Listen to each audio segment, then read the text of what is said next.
Good day, everyone, and welcome to another amazing day dedicated to esports because we are talking about a very important day in here in the lifetime of the Amazon University Esports Masters. We're talking about the qualifiers on day one. And how can we kick off this day without saying hi to Harry Evans, or you probably know him better as Doctor. Good day to you, Doctor. How are you doing? All right, it was a current moon. We're ready for a bit of cheeky Valorant action here on the first day of the qualifiers of the Amazon University Esports Masters. First game on the docket, it's Italy versus Germany, Sapienza versus Göttingen.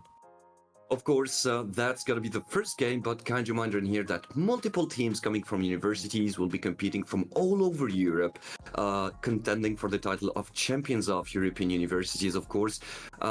Maybe what's very interesting in this tournament format is that we get to discover up and rising talents, teams and players that we probably wouldn't meet on the pro circuit. So for me, I mean, it keeps on playing with my curiosity. And what's even more interesting in here is that there's no possible way to have any sort of expectations. We know what we know, which is close to almost nothing about those teams and players, although we got some trivia facts about them. But still, do you happen to have any sort of expectation, Doctor? What kind of level are you expecting to see in those games today? I mean, it's always really interesting coming into these kinds of tournaments because when you're, different games have you have different skills, right, that make up a good player. And at the top level, when you come in at the absolute tippy top, everyone is just a 10 out of 10 in every skill. The interesting thing for me, as you get sort of lower down, so you get to things like these university circuits, is that you get a lot of variety between the players, between the teams about what they're good at. So you have two teams that are, if you were to run the numbers, very similar strengths, but one of them are just absolutely insane fraggers, and the other team have a really good coordination, really good map rotation, and you get to see them play against each other. A good example of this, at least I think so, is that you look at the Göttingen team, and it's like, yeah, some of us have been some of them have been playing together for years on years on years. And I remember looking at the Staffordshire team for Great Britain, and they're like, mate, we don't scrim. These two guys don't even listen to the comms. Like, we just turn up and hey, we think we're gonna win. So you get this very big difference between the individuals on the teams, between the teams themselves, and it makes it very interesting. Yeah, exactly. Now, talking about team coordination, maybe strat books and so on, I think that coming into a tournament like this with a team that's constituted of probably college or university colleagues, right? You cannot expect them to have the same level of preparation that one would expect, let's say, on a T1, T2 tournament. But in the end of the day, we can also expect that those teams might come in and try to zerk out the tournament. But before even talking about that, let's take a look at the schedule right in front of us. So actually during the month of March, and we happen to be in March, we have the qualifiers for all of Valorant, Rocket League, and League of Legends. Of course, dates are displayed in here. 4th and 5th already passed. 11 and 12th, which means today and tomorrow, are days dedicated to Valorant. And of course, on the 18th and 19th, which will be the next weekend, we will have a day dedicated to League of Legends.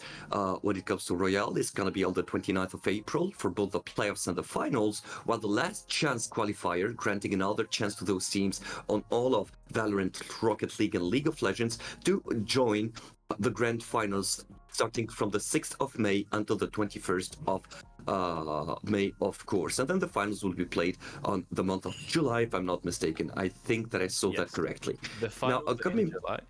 The date not locked in yet, but what we do know is that it will be offline. So as we've seen quite a few times now from Amazon University Esports Masters, when you get to that grand finals, we get the stage out, we get the crowd in, and we have a nice little offline finals instead. Yep, and of course you do know the power and the possibility of a crowd to change the outcome of games, not by cheating, of course, but just delivering the energy to their teammates, right? I mean, in the spirit of fairness and fair play. Yep. I saw that crowd in Sao Paulo, dude. My God. I mean, I saw a crowd at Katowice. Man, that was crazy. I mean, for a different game, but yeah. I saw a clip of it was Astralis in CS:GO. And it's like, I swear, if I'm the admins watching this game, I'm remaking the round. Like, one of the Astralis players is going, oh, God. Oh, he checks it like 3 times to make sure that the people were cheering for him before he sprays the walls. Yeah, definitely. We don't want that. I mean, it depends on the crowd. Let's not forget about the signs, right? Rotating bomb site and bomb site. But fine, okay, that's a detail. Still, the spirit of team play. Would love to have, of course, the spirit of fair play present in the finals playoffs. Now, of course, a short video. I'll be back with you, me and Dr. to talk more about the game of today. The most prestigious university esports competition in the world has arrived.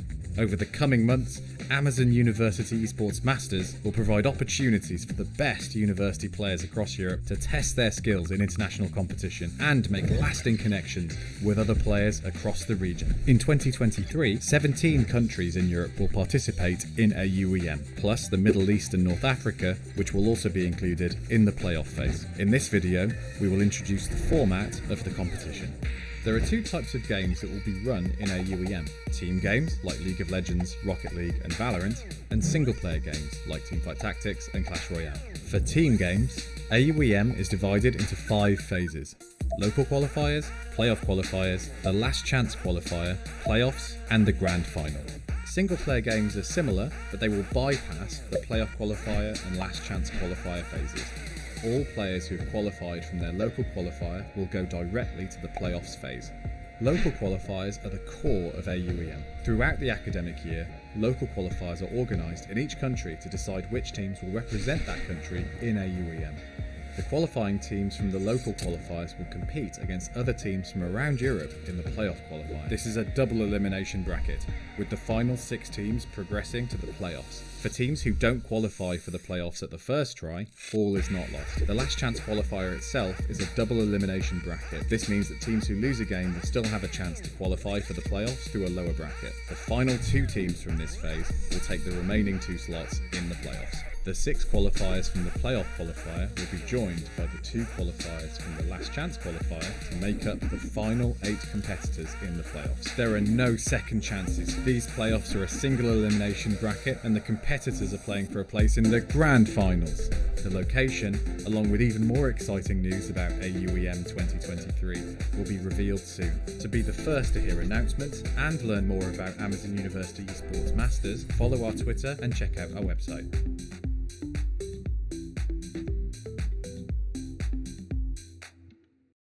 Welcome back, and that was a short description of the format that we should expect. So as you've seen, 8 teams only will make it to the finals, to the LAN finals, of course, in every competition. But the focus right now is on Valorant, to be accurate. So Docta, going back, Docta, right? Not Doc, DA, Docta. Yeah. I think that has a better ring to it anyways, right? Doc DA is the man who actually owns the @DOCDA handle on Twitter. That's Dr. Okay. David Aarons, who does Alright. actually quite deserve the title of Doctor, so I can't really ask for it. Although I did. Okay. All right, that's some trivia. But now, so Dogda, going back to my question earlier before talking about the format. So coming into this tournament, you would expect 2 types of teams. Teams who would try to coordinate their attacks, try to coordinate their plays, right, and their defenses. You would see a semblance of a high level of communication, right? You'd definitely see some, slipping around, some mistakes you wouldn't expect from tier 1, tier 2 teams. That's absolutely obvious. But then again, the expectation coming to a tournament like this is that you would see teams zerging the game, if you know what I mean, like pushing with 5 men towards the side, chaotic, right? Everybody playing their comfort pick, not caring about coordination. I mean, at the end of the day, the prize pool is 7,000 euros, as you could see, all in all. 4,000 euros dedicated to the first place, 2,000 for the second place, and 3,000 for the first place. So going for that prize pool, I do believe that every team would be thinking, hey, I'll play my comfort agent. Hey, I'll play my comfort role. If we can speak about roles. So do you have any expectations at this level? Do you suppose that we could break this image and see actual organized teams with coordinated plays and moves, studying, of course, the positioning of their opponents and so on? Yeah. One thing I would love to point out right quick, just whilst we have the prize pool up, is that given this is a university league, a lot of times, when you look at the big prize pool, you're like, the team takes like a massive cut, right? It's like, the org is going to take like, their share. Look at this. There's no orgs. It's a university. It's going to go to the players right away. Going to all the players. That's just 800 euros each. But to answer your question about the teams, I do remember seeing in over in the UAE when we were doing, I think last year, their local qualifiers, we did have a couple of teams who just had a few like pre-rehearsed strats. And they, like some of them, they would just lock in like I think it was like 3 or 4 duelists, and it was like, look, okay, we've got this like pre-rehearsed strat. 2 of the players are they were playing in like local and regional level, so they had strats to work together, and it was like, yeah, we can just send it because we have a tiny amount of coordination. We had set plays, which was absolutely crazy. They had pre-planned. This is how we're going to do this entry every time, and it did just take a lot of teams by storm. Because, well, nobody could expect that you would come up with a specific strategy. And again, mentioning the fact that this is a tournament university, you cannot expect that you would have coaches and analysts working on studying the opponent, understanding how they would come up at you every round. And even if it's the same one pony trick, right, doing the same play over and over again, it takes sometimes for the team to let it sink in, like, this is how they want to keep on playing. So coming up with a countermeasure, it's really not that obvious from the get-go. Exactly. So that's what happened in that league. Is that over in UAE, that team they had a lot. They had like 5 or 6 set plays that they had ready. And the thing is that each time they made, they would try this play and they would be able to get like 3 or 4 rounds out of it before the other team would be able to adapt, because they haven't seen it before. It's not like something that you've seen in prep. You have to make up your solution on the spot, which takes a couple of rounds. And then they would just bring out the second strat and then the third. And that was how they won most of their games. And it's very effective because being adaptable in these kinds of games is very difficult at this tier. Yep, definitely. Now, I think that the map selection is ready for our first game. And let me remind you, ladies and gentlemen, that the first game we'll be having today on stream will be the game in between the one and only Sapienza Università di Roma and, of course, their German opponent will be the players from George August Universität Göttingen from Germany. And when it comes to the map selection, of course, the bans have been applied on Icebox, Haven, Split, and Lotus. And now, of course, a nightmare for me, which will be Pearl. That's a pick from Sapienza Università di Roma.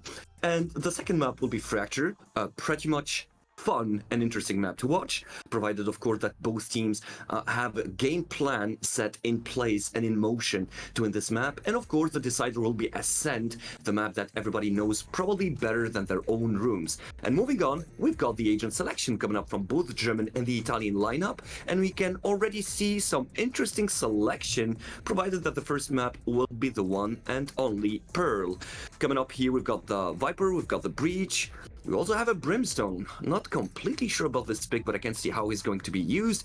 Isle of Cats here deciding, of course, to go with the best, potentially the best Sentinel you can play in this map, which is Killjoy, and a Jet as a duelist. One would expect a double duelist coming up from Sapienza Invested Roma, but okay. Now, we may not see what's it. your input? Okay, yeah, we're not going to see it. I just would like to get ahead of this for the rest of the series. Gecko is enabled, so Yep. it seems they can just play if they want to, right? That is an option that is on the table. Looking over at this comp itself, though, for the game that we actually have over here on Pearl, it is gone. And I was double checking about Gecko, so I was like, I'll tell you how I feel about the comp when the lobby starts back up again when we get into game. That's when I'll know how I so feel. there was an Astra, there was a Sky, there was a Jet. What else? A Killjoy, if I'm not mistaken, and a Viper. God, I've always thought that that Sky has just been underrated in comp so long since release, right? Yeah. Again, she's not the most flashy or fun to play. I'm a Sky Preacher, just so you know. I'm a Sky Preacher. That's day one. The second that the amount of information that she gets is crazy. And information is the most valuable resource. As we make our way through onto the map, we'll see how people are fanning out to start up this series. It looks like we're stacking up a little bit up towards mid. And, well, I do not think there's a better approach rather than just stacking mid on your first round, right? Pearl is known to be a very claustrophobic map. You don't get a lot of space to move around, and that's why Breach becomes of paramount importance if you pick him in this map. And what the attackers have to do, in this case, we're talking about George August Universität Göttingen.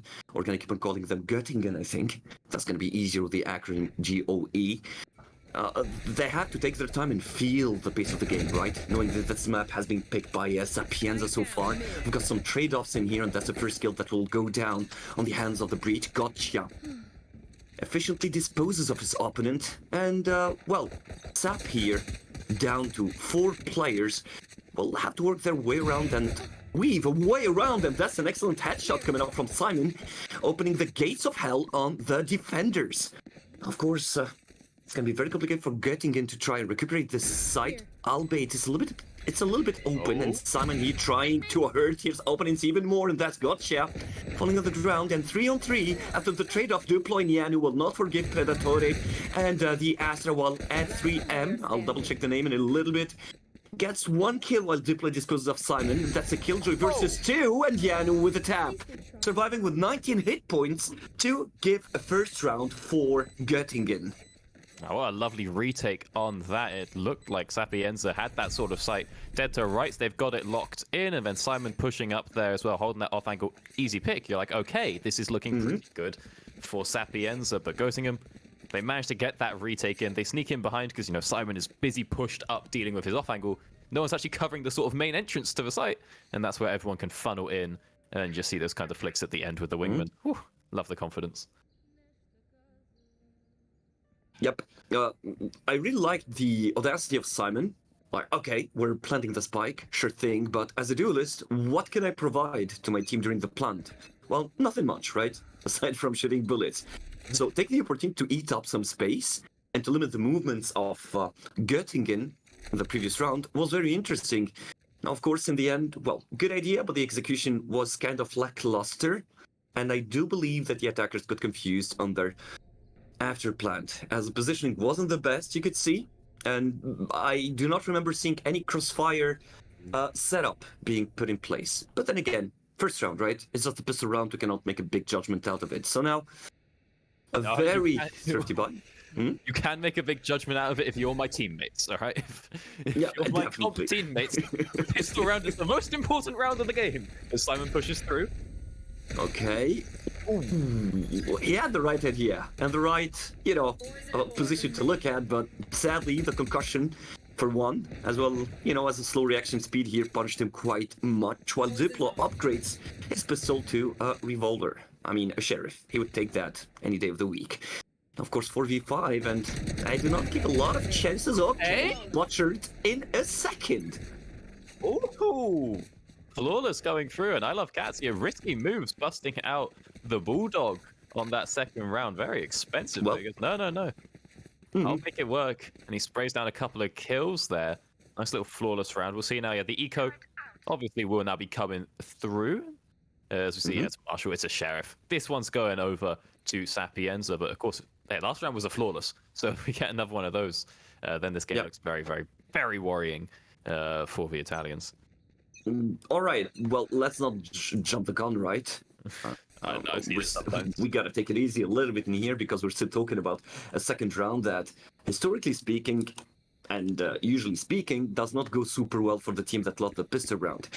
But starting this point, the Italians need to make their proofs, and okay, someone is here, right? Attempting to prove your statement wrong, but that's gonna take a while, all right? Because at the same time, Göttingen here do not have that excellent of a buy. And we have to admit that the peek in here with the Marshal was a little bit too cheeky to my taste. And now that's one position discovered with a Trailblazer, and the spams will not be enough. The wide array of bullets was not enough to dispose of this Viper. We're still in a 45 locked situation where SAP are just still trying to access a site to plant the spike.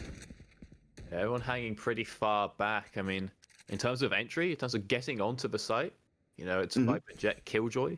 So you are pretty limited to just what the Sage can do. You might wonder if they look for a bit of a rotate, but I think that just using the cover of Chaos's wall, they fake out the rotate. You see a couple members leave, and so we'll push through now onto the less defended site. Okay, excellent read. And gotcha! Who dies with a snake bite? How unfortunate. How unfortunate. And well, that the site overtaken. I really love the deployment of the smokes, but I love Cassin here comes with a vendetta, gets rid of Simon. Chaos, of course, in the revenge kill. Just delivers so far, and I think that would be it. Yes, exactly. That's an almost clean sweep. 5 kills to 1, and Sap will take this round any day of the week. And I think that might mean here that Göttingen had the best possible idea to play the defense of that site, of the A site, and that is by deploying as many smokes as they possibly could.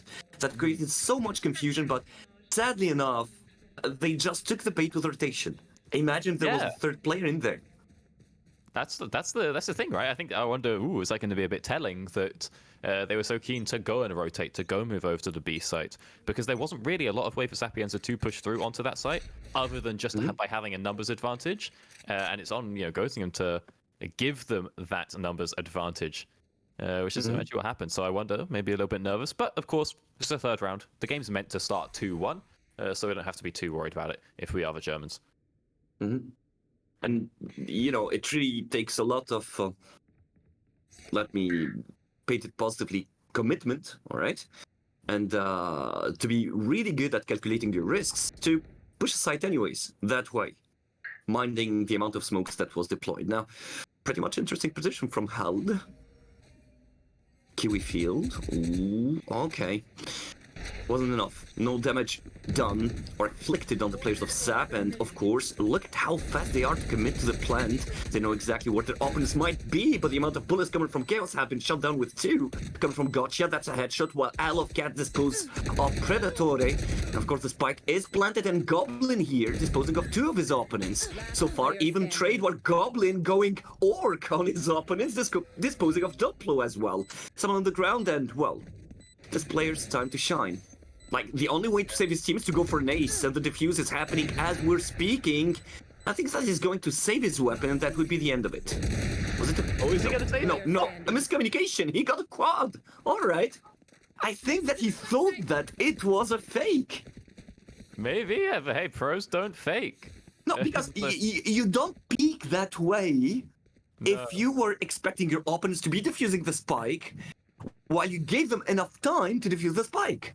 Yeah, why would you peek after, 8 seconds or so? It's like, at this point, bro, Yeah. Oh, it's too far gone. It's too far gone. But at least he manages to take one down, pick up the 4K. Unfortunately, it doesn't do too much damage to the economy, although you can see everyone does manage to pick up a gun. Yep. But, a couple more rounds of that is when it makes it take over.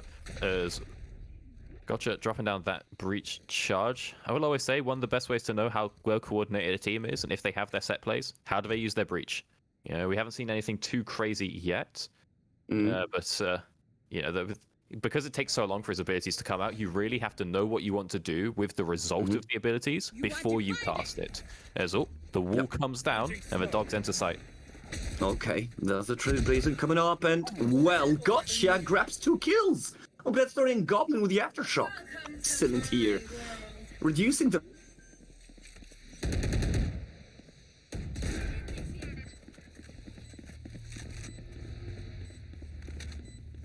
Alright, it looks like we are a man down. We've lost Moon. No. Okay. Oh, we haven't lost Moon. No, I'm back. He's back. Okay, no problem. Great. Yep, sorry, that was the aftershock coming from the breach all the way to my apartment, disconnecting me from the communication. I suppose, in the meantime, I didn't miss much, but Duplo in here committing and disposing of Chaos and Simon. F3 trying his best, trying his hardest, grabbing 2, the spike is still planted, but, okay. Sigma peak, but wasn't enough to keep him alive. Courage does not mean success, but still, appreciated effort coming up from him. And I think that Sapienza here do have the right idea, but there's a puzzle piece missing every time.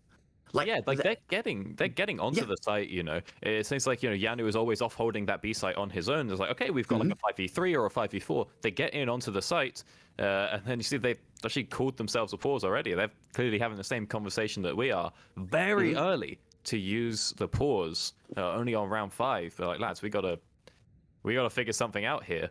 Because looking at this game, it's like, as you said, they've got the right idea. They get through onto the site. It's the holding of the site afterwards that seems to be the problem. But there, they had the Astral Wall up. They had the Viper's Pit had come down. I think Lockdown was also deployed. Lockdown was deployed. So it's like, if we're not able to hold the site with all that, something might be up. So this is probably a good time to call in that pause. Yeah, I mean, look. First of all, if you're seeing a timeout at this point of the game, at an early stage of the game like this, then it means that SAP here do have some sort of a game plan. And it seems to me that they're not able to stick to it. Because, again, look, I think that the previous round speaks volumes of what's going on. Losing 2 players to an ability from Breach is too much to handle, all right? And we kept on noticing that, all right, Simon and Goblin, I mean, put aside Goblin because he got 4 kills in 1 round, and now he has a tally of 4 kills so far. Simon was the guy opening the locks of every site Zap tried to take, all right? Now, if you think about it, and if we do apply some basic math in here, SAP are not able to perform once they hold the site. So whenever Simon is dead, they find difficulties holding angles, and they start losing players by 2. They're giving doubles and triples whenever they take a side. So something is aloof in here, and it's probably the plant positions they're holding. Maybe they're not covering for each other well enough, because with the director, we did not get to see where every player is and what they're looking at. But every time the German team tries to take a site, well, they're successful in retaking it. They're successful in getting those entry kills while they get rid of Simon. And now, again, we've got the attackers getting out of sight. And look, Goblin grabs a kill, but they give Simon a Predatory again. Let's see. We get control of the site and then walk up. It was walking up into Flowers, walking up into Secret. It's like Cats managed to take a couple out. FMJ taken down, but we have control of the site and then everyone pushes up. It's like my good old silver Counter-Strike games. Yeah. It's like, lads, we're on CT. We don't need to go push banana. We've actually already got the bomb and everything. And so maybe it's a little bit of a cause for concern. Of course, with a comp like this, all these smokes and Julius, you want to be fighting in the corridors. You want to be fighting in Flowers and in Secret. I get that. But at the same time, it just gives up complete control of the site. I mean, we do have usual suspects when we're trying to figure out what's going on with the game, what's going wrong with the game. But so far, The Italian team, although they're very quick paced now, they're very fast in taking sites, they're successful at that. Very questionable decision making so far. Huh? There are many points that they need to review, and Simon, this, very close. This guy, Simon, is gifted mechanically. He's got it. Oh, Predatory. Oh, nice little spray down through the wall there. But yeah, Simon, maybe he's going a bit overshooting it on the dash there. He thinks that, you know, the Brimstone is more committed to picking up that that orb than he is. And it takes him a bit too long for the gun to come back out. Still manages to at least grab one of those now. Seems to be walking up towards doors. Oh, taking one kill already, and just, yeah, dropping the ult there from Predator. We're trying to see what we're going through. Getting through back onto the A site. Again, we're on A site with a lockdown available. All right. Unfortunately, you know, it's the Killjoy and the Astra alongside that, so we won't be getting, like, you know, the Viper's Pit, but surely there's now time as well. You can see Goblin setting up on the Astra, a lot of orbs available. Surely this hold should be feasible. Yeah, I mean, again, quick reminder, we have an Astra in the game. Well, I didn't see too much of her so far. When I say too much, I'm not talking about the ability, I'm more talking about the impact of an Astra with, you know, wasting time for the opponents and so on. And good call from Duplo, deploying, of course, his Viper's Pit, trying to defuse, but Predatory was very good with his accuracy, disposes of him, while Jet falls on the ground on the hands of Goblin, and that's a second round for Sap, alright. Okay, so it's they get pretty good control. They're really working hard for this point, huh? Yeah, I mean, so we get onto the site, and then with the Astra and the jet smokes as well. No, the jet smokes just on the other side. But, you know, with the Astra, we managed to cut off all of those corridors and then back off. And it makes it very scary to sort of push through because you just have no clue where they could be. So maybe that's what Sapienza have been trying to do in the last few rounds. And they just haven't been able to get the execution that they were looking for, because you could see there that the German squad just felt like they had to push on through. But finally, after 7 rounds, we're switching it up a little bit. Well, not for the first time, but still moving on over to that B site instead, which is almost entirely undefended, given that they've been A, you know, so many times in a row. Oh, Simon sneaks around the corner. Well, my microphone went to loof again, but what I want to know is that, was the last round an odd round, or is it a pattern that we'll start seeing more and more from Team Sap? It's round 7, so yeah. Okay, a second kill coming out from Duplo. 12 pistol demons, as you would call them, right? Yeah, I knew 4 HP in a dream. Oh, okay, he gets it. Alright, that was nasty. Okay, that was a nasty move from Yanu. You don't do that with 4 hit points, and Predatory didn't see that coming. Is it a bird? Is it plain? No, just Yanu trying to grab your weapon. Maybe you don't do that with 4 hit points, alright? But it's like, I haven't got a sage. I'm not getting these hit points back. Might as well get something for it. Dashes on through. At this point, doesn't even care about the decay. He's low enough, but it won't matter. It's a 3K there picked up by the Viper, and it's a shame that, you know, switch up, move over to the B site very early on, but just don't really push fast enough from Sapienza that there's enough time for, you know, the rest of German squad to pull on up and get involved. I feel like if that was a rush onto B, obviously very easy for me to say because I can see where everyone is, well aware of that. But if we go a bit faster onto that site, maybe, you know, it's like Simon's dashing in and we're sending the dogs in. It's a little different, but it just feels like it took so long. But this time, oh my god, the amount of Killjoy util that's been dropped on that. They do not want another push onto B. Definitely, but again, nice steal in here. Like, that's sad. Like, that move from Duplo was so sad on Sap, grabbing that kill literally for free with no concession, and, well, Sap dispatched in the blink of an eye while they were trying to access the mid area of the map. Like, as easy as that, as simple as that. I don't think we've seen deployment of smokes or anything of the sort. No, no, we haven't. No. It's, I mean, that's just rough. It's not when the score is 7-2. That's not where you want to be. Where you're just walking into mid. You're like, okay, what angle am I going to hold here? And then, boom, you just get sprayed down, just like cross map through smoke or however it was for that kill went out. You're like, okay, well, pretty. In any case, 7-2 so far. I don't think the scoreline spells any sort of good news on the Italian squad. They're still fighting for their lives throughout this series. Again, quick reminder, this is a best of 3, and the first game we'll have on the broadcast.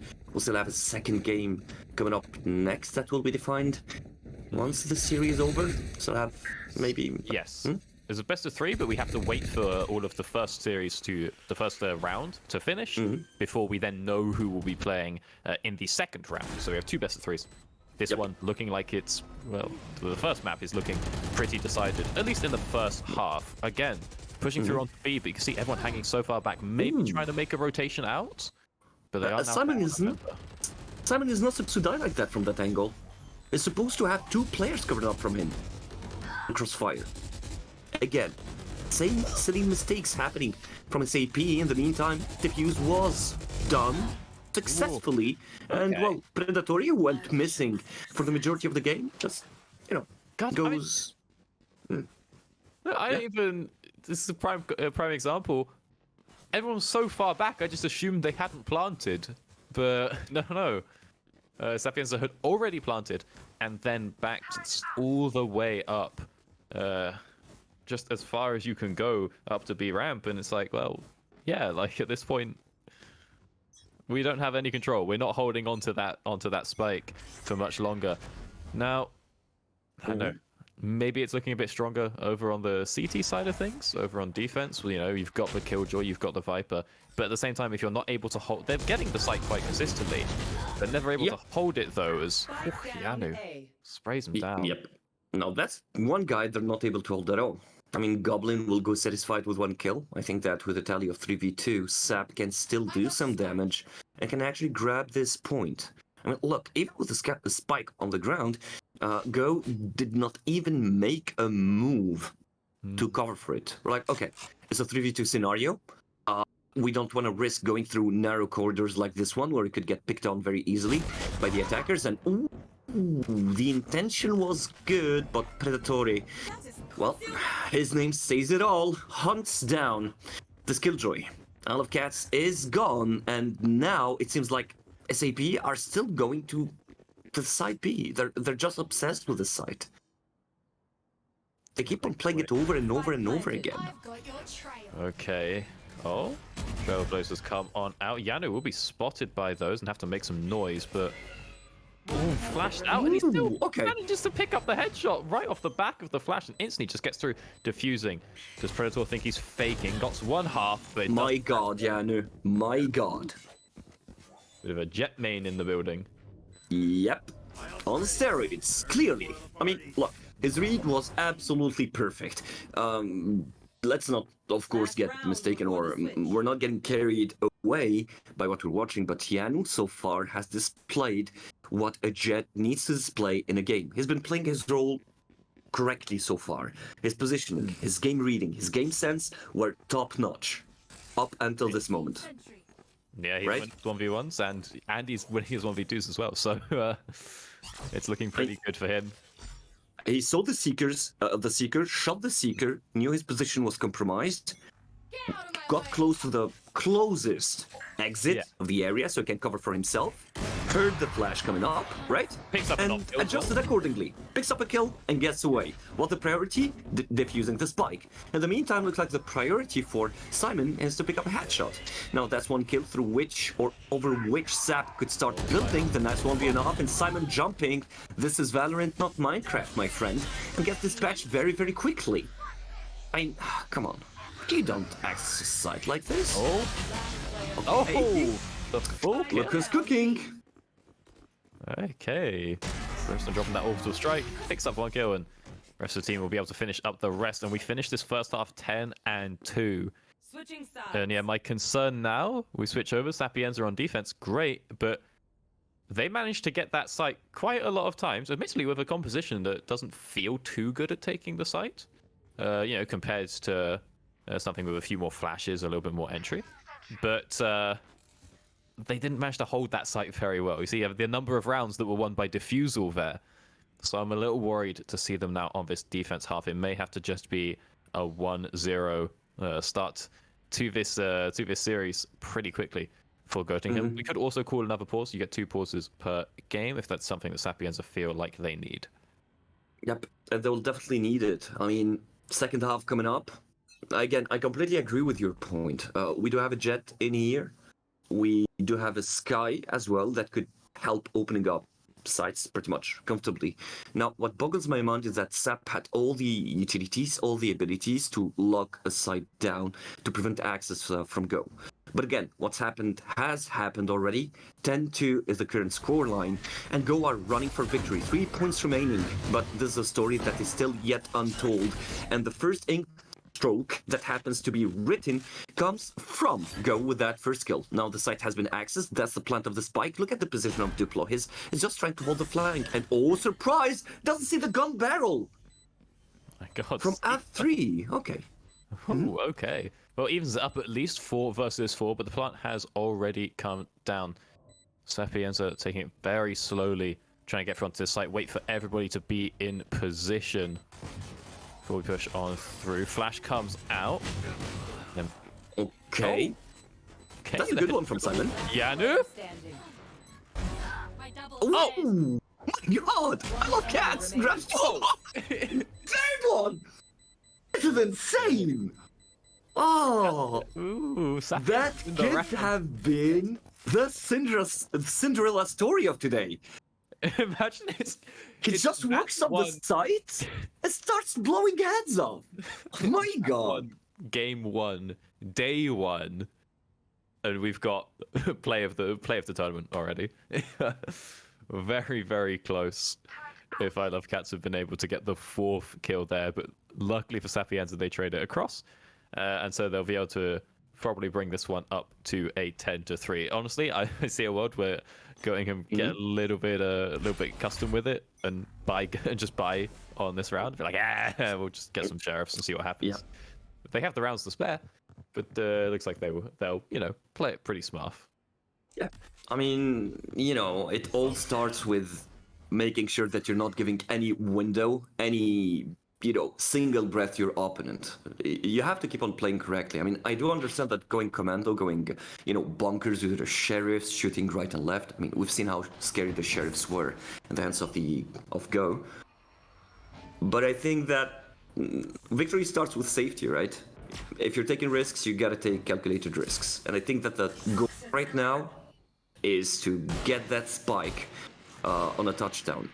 They just want to plant the spike, they just need to plant the spike, and that's the end of the story. Secure the credits, and then if there's any exit frag, if I can hurt the economy of SAP, that would be amazing. Still, Predatory in here, predates on his opponent right away.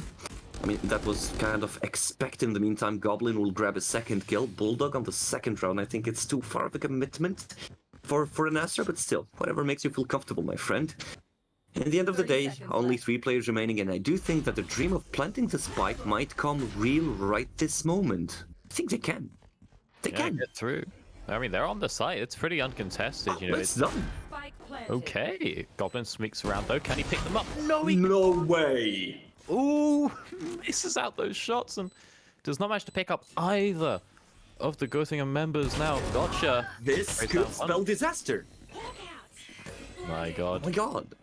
Okay, that's a flash. Predatory knows where he is, and Sam can breathe. But oh my God, like in terms of numbers, this is a disaster for Sap. I think it was a full eco. Yeah. I mean, look, it could be worse. Okay. Yeah. 3 people alive at the end of your eco. Okay, fine. I've seen worse second rounds before. That's for sure. But it's still it's not going to fill you with confidence. If you're Sapienza, you're not coming out of these 2 rounds being like, oh yeah, no, guys, we're a defense-sided team. That's not the vibe. You're like, ooh, lads, maybe we're an offense-sided team. Is kind of how you're feeling after that one, I think. Yeah. Because now it's going to be 11-4, and it's going to be a bit of a problem. We actually did see buys come through from the members who did die. They want to make this round as close as possible because you really don't want to be at 11-4. Well, there's what you want, and there's reality right after that. Yeah. And reality is that for this round, Sap are definitely outgunned, and even I think that in terms of probabilities, they should be covered. But what remains to be seen is how Go will be handling this round. I think that going for mid control would definitely not be the best idea so far. I mean, look, you've got a Viper, you've got Killjoy in here with all the traps, right? You've got Sky who's close enough to provide flashes and support to her teammates as well. You've got the smokes that could be deployed and any given time stars are in place. But Yan decides to just go ham right away. Nice. Okay. And he does. Gets the kill easily with no damage traded on F3. And that's almost a free access. That's a visa to access site A or B. Now it's more of a matter of what will they deciding on, and that's Yanu grabbing a second one in the meantime. Chaos and Predatori will grab 2 kills of their own. Awesome. Gotcha will be planting, he could be interrupted, but Simon is a little bit worried. How many are there in the site? And he'd rather wait for support, which is the best possible call given the circumstances. Yeah, he had a good angle there. Front the site, but do not want to be pushing through that smoke. Ends up losing out on his dash as well. Just needs to wait for the boys to come around. They've once again reclaimed control of the site. Diffuse actually comes through and will give away locations. Simon not too happy with where he's at right now, though. Can he get the kill? Doesn't need to. Viper picks it up. Rolling Thunder. That was a little bit late, wasn't it? In the meantime, Gotcha will grab a kill, and that's it. Double going for Isle of Cats. And well, that's 11-4. As predicted by our oracle in here, Mr. Doctor.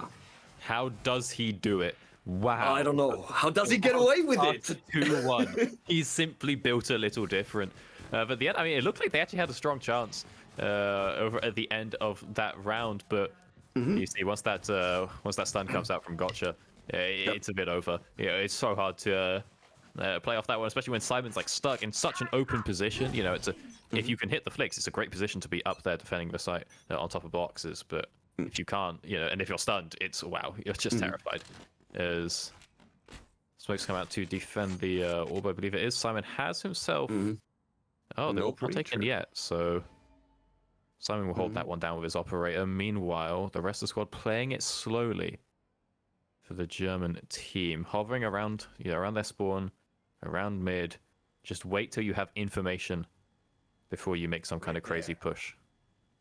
Yep, correct. And well, in terms of information gathering, Go do not have that tool, right?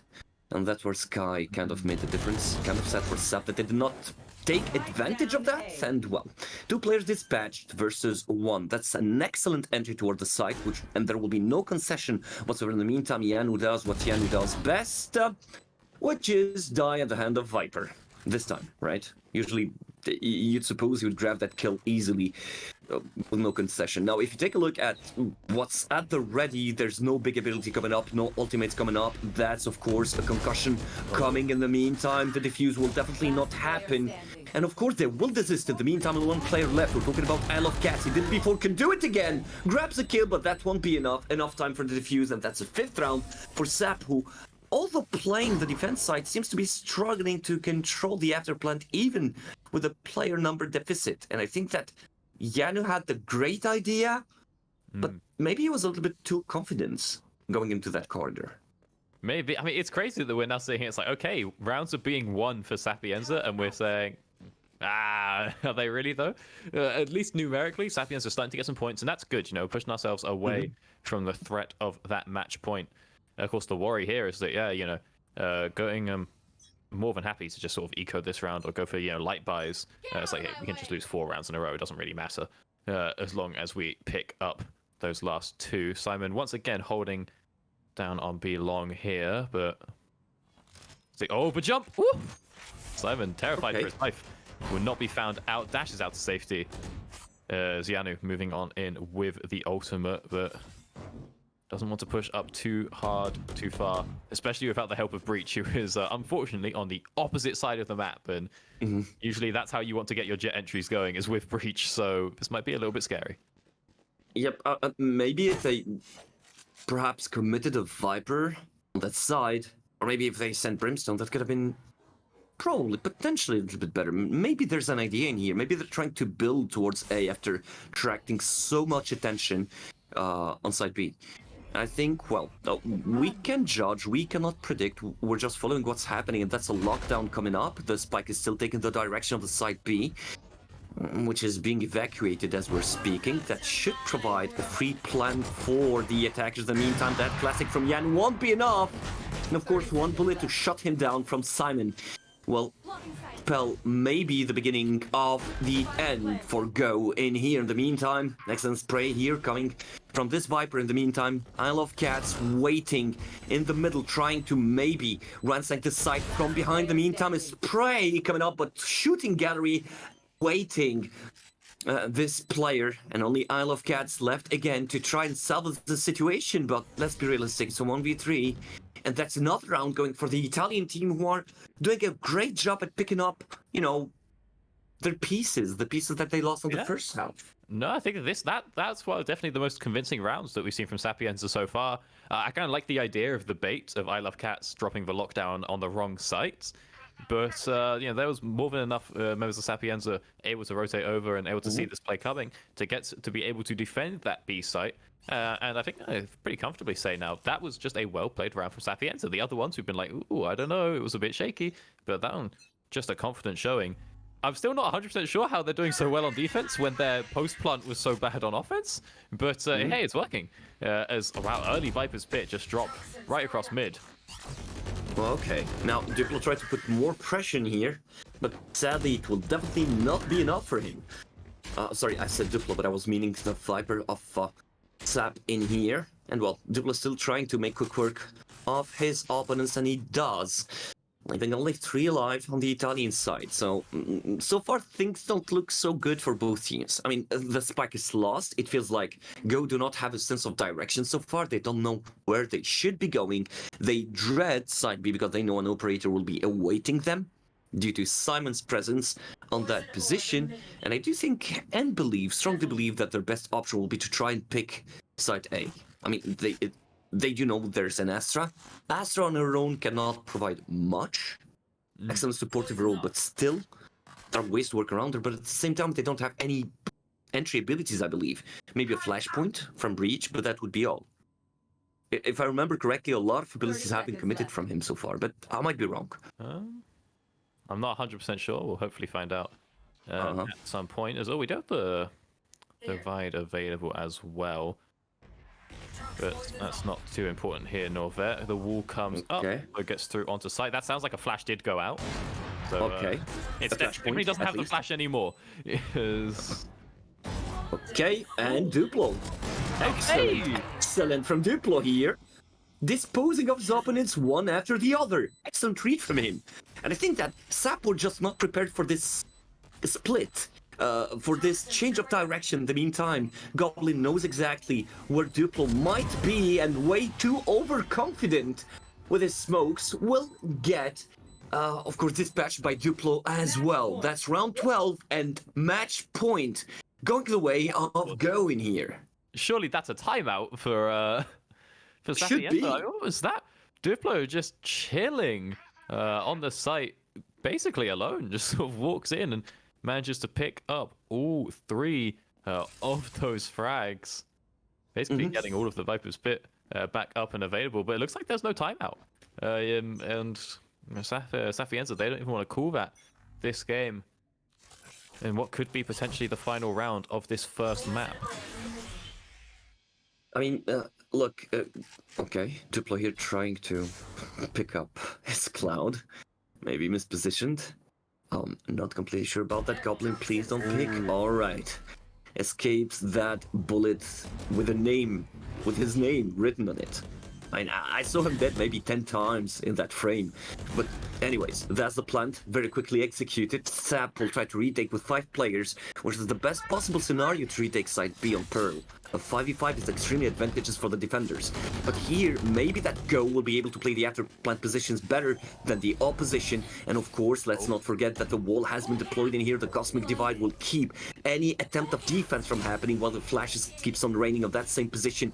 The Molo will keep the defuse from happening anytime soon. The Rolling Thunder is ready as well, trying to penetrate this wall. Goblin will lose his life. Excellent kill coming up from this Brimstone. In the meantime, only 1 player left, and the Viper trying to sustain chaos is discovered behind the Cosmic Divide, and that's the last kill going for the German side, which will win with the scoreline of 13-6 after an extremely convincing first half, and, well, some major mistakes happening on the second one, but still comfortably picking up those 2 rounds they needed. Yeah, very comfortably indeed on that final round at least. But I mean, a very strong showing coming out from Göteborg, going to go ahead and lead themselves now 1-0 in this series. I believe the next map was Fracture. But we'll get to that one when we get to that one, because looking at that Pearl gameplay, that was again just the retakes every single time. I think maybe if we want to switch something up, if we're Sapiens, we go okay, we pick a little bit more entry, right? A little bit more, I think maybe the breach for ourselves, just something that can help us get back onto the site if we know that the retake is a problem. What I do like to think about these situations though is that, like, well, if the retake's a problem, we've probably known that, like, to you and me, the retake being a problem is brand new information. To these teams, if they've been scrimming, if they've been playing their, their local regional qualifiers, then, like, they probably already know that the retake is a problem. So will they try to change up the comp to fix for that? Or do they have something else in mind? We'll have to wait and see. In my honest opinion, I don't think that the issue was essentially related to the comp itself, but more of a timing issue, maybe some calls about the hold that needs to be taken, the hold that needs to be deployed on the sites in the afterplan situation. But again, that's a matter that we'll be discussing later to project over the next map, which will be Fractured. And in the meantime, we'll be taking a short break and we'll be back with you with map 2.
ladies and gentlemen, to our second game.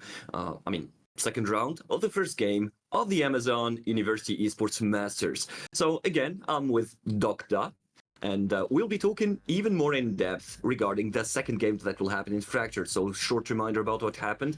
Last game ended with a scoreline of 13-6. Which pit two teams against each other. We're talking about the Italian representatives in here. I'm very sorry, but I'm having some trouble remembering the name of the university, and it's Sapienza Università di Roma. And of course, the German opposition, which was the George August Universität Göttingen. And of course, the German team in here won with the score now of 13-6 after a valiant defense that they had on the first half, where the Italian side was not able to find the solutions necessary to capitalize on the plants of the spikes. They could not deploy very good after plant positioning for themselves, and they did surprise us with a very good showing on the second half. Their defense was solid, although the comp was kind of missing certain aspects like better flashes and so on. I think they did good, and provided they started the game on the defense side, we might have seen a different scoreline. But in the end, that's the score. That's in the past. Second game will be starting now on Fracture, and let's talk a little bit about your expectation, Doctor. What kind of agents would you like to see? Do you imagine a Yoru, Neon, maybe? Oh, I mean, I do like a very quick and fast Fracture. All right, that was always the thing. I'm surprised that people actually acclimated to Fracture, because that was the concern when the map came out. Was the spawns are so close that you could just rush. Yep. And it's just going to be a rush, and defenders have to split, and they have to be ready to rotate. So if you just 5-man one site, you'll just win it. And that's it's been a while, but I still hold true on that. I want to see the Euro, the Neon, the Jet, the three duelists. I want to see some Rays just start satcheling it straight down and getting absolutely involved on those sites, because I think that's something really unique that the Fracture map offers that the other maps do not. And honestly, hey, if you can get onto that site quick, fast, get enough frags, then you don't really have to worry about that retake that we saw be a problem before. I mean, however, at the same time, if they're rushing every single time, I think that the German representatives can be pretty happy to be like, just let them rush onto the site, blow their util. We'll zero man it. We won't defend it at all. We'll just sit in our spawn and wait for the plant, and then we'll probably be able to get a good retake because they'll have used all of their util. So it'll be interesting to see how it pans out. But I do like me a good just quick, disgusting Fracture rush. Yep, but that's exactly why Breach has became a staple on this map, because he's the ultimate anti-rush weapon with his concussion, right? Once he hears something, once his teammate allows him to get enough information, a concussion is enough. A fault line, and that's it. The rush is stopped. And that's exactly why I think professional teams started avoiding picking Neon on Fracture. She was a very good agent at the beginning, right? When she was deployed, that was her map. But then people started desisting from picking her that much. What we could be seeing as well, and could be a surprising pick, would be Harbor or Gecko as well. What do you think of those picks? What do you make of them? Of course, Harbor is something I have not seen too much of, as I was saying, that people haven't been too much of a fan. But again, if you're rushing, all right, or if you're trying to push onto these sites, just putting out that wall and just sending it forward gets you so much space. So it can be really, really useful in that regard. As for Gecko, obviously it's such early days, right? That getting these strategies figured out, I think, is going to take a fair bit of time. The good news is that if you are playing very aggressively with Gecko, and the rest of your team are as well, because he can retrieve all of his guys, and get them back and reuse them. That's great, because you just throw his concussion through onto the site. You throw his grenade through onto the site, and then everyone follows up, and then you go get them back, right? So if you're playing aggressively with Gecko, you do get to regain the ground, or regain his abilities once you gain that ground, right? Which is something I think makes him very much more focused on those aggressive strategies versus playing him a little bit more defensive. Having said all that, it's only been a few days, so I think a lot of teams aren't going to have those strategies quite locked in yet. It would be a pretty risky move to pull him out.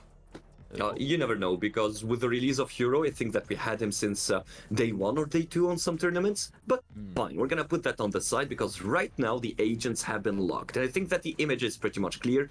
Both Sapienza and Go are decided to remain aligned with the meta everybody has known for Fracture. So we're seeing the agent that we want to see, we're seeing the Sage, we're seeing the Raze as a duelist, we're even seeing the Fate in here for the information collection, right? In order to easily access the site. So I do not think we'll be seeing a lot of 5-man rushes in here. It's still pains my heart that we don't see the Chamber anymore on Fracture. That's due to the fact that he's finally a Sentinel and not a Duelist hybrid anymore, right? Yeah. With a rendezvous, right? Oh, with God, with the Force and so on. I mean, honestly, that agent was disgusting. Okay, I mean, yeah, in a good was, sense, if you know what I mean, right? Yeah. Very disgusting to play against him. Like, there's no way to catch him. If he's a good shot, and I'm talking about the perfect aimer, just a good shot, just with the Tour de Force or the Operator, that's it. He destroys your dreams of accessing a site. He had to go. Like, he had to be changed. It was fun whilst it lasted, but we couldn't keep that one in the game. As it stands right now, it looks like nothing quick and dirty so far, but Goblin pushing up into Arcade. Manages to try the shot over the wall, but okay. Sage manages to just grab an easy shot to start off this round. Okay, that was pretty much interesting and quite a gift given by Go to Sapienza here. In the meantime, I think that they will need to figure out a plan, another approach. And, well, given the pattern that we have from the previous game, I think that Go are not very lucky when it comes to pistol rounds. Especially on the attack side. They lost the previous one, so it's safe to assume that they might lose this one as well, but it's just one player. Everything's still possible. And there we go. I don't know what Held was trying to do, but Sapienza will catch him in the blink of an eye. And, well, that the attacker's disposed of. Duplo with the long shots coming out from that classic. Yeah, he Tries to pick up another Simon, though. Will get it. but he's left alone. Frenzy. 30 seconds left. Well, yeah, you don't really want to be stuck up in heaven with that Frenzy. Maybe he swaps it out. Maybe he'll be able to... One enemy Grassy shot hit. remaining. Oh, nice. Okay. Headshot off the Duplo. Gets the nade back and knows where his man is, but does not have the health for this one. Yano, very scared right now, but he knows he just needs to play time and find He went for the headshot. that last shot. He even gets the headshot on a guy who's on 13 health or something like that. So I mean, someone was in a position where maybe catching a cold could have killed him at this point. And, you know, the mistake that happens, and it's pretty much frequent, and it's a very, very frequent mistake, is that once you get one player left, usually players will start hunting him one by one. Don't give him the one-on-ones. the highly Right, because- controversial one at a time strat. Oh, we know it well. I mean, you're giving the guy adrenaline, and the more kills he gets, the more he will build up. And, well, Go here knew how to take advantage of the situation and will capitalized in the end of the day with that last kill. But still, I mean, no huge impact on the economy, that's for certain. I mean, they would have purchased the shields again anyways. But again, it should be pretty much concerning for the German team. In the meantime, Sapienza in here trying to build again on their attack side. Of course, Ooh, okay. from heaven. Goblin yet to show. Yeah, He that wants was to frag. expected. Spike down B. Cat's at least manages to pick one up. You can see Simon doing a great job of just baiting there and nobody else showing because they know someone's coming out of heaven, and that is now a Bulldog handed on over. Simon doesn't even want it. He just wants to set on in. Does he want it? No, he wants the Sheriff. He wants the aggressive play. Give that Bulldog on over to Killjoy instead. As we push through onto the site. One enemy remaining. Well, I wouldn't never mind. call that a push into the site, an Oh, attempt never mind. to push into the site. I mean, shorts that story, as we would call it, and Go will grab this round as well. Now, I don't know what to make of the game so far. It's just the second round, alright? Fullback coming up for Sapienza as well. And, well, weaponry-wise, they would be... No, they're not evenly matched. We're talking here about two Spectres and, well, two Bulldogs. And Diplo will still be playing the Sheriff in this round. I think that Go will go with the minimal expense in here, and they're like, okay, we held the site, no problem whatsoever. We kept on grabbing them from behind, right? Catching them from behind every time. We're able to flank them at every given situation, so I don't think that if I'm catching someone from behind, that they have a Vandal and have a Spectre, that would pose any sort of issue. But again, so far, Sapienza didn't show us what they could do with their utility usage, and that's exactly what we'll be discovering as Predatory in here will have eventually to use a couple of abilities to set up for his teammates. In the meantime, Isle of Cats has a perfect read. They know where the bot is. An excellent read from Simon. And that's Isle of Cats on the ground and the site compromised. That's a spike plant, but what remains to be seen is how good will the Italian team be dealing with their after-plant positions. It's a good take of the site, but right now it feels like maybe some of the util just being thrown around willy-nilly, as the positions are very far off the site. Loads of people held back. Look how far back Fade is.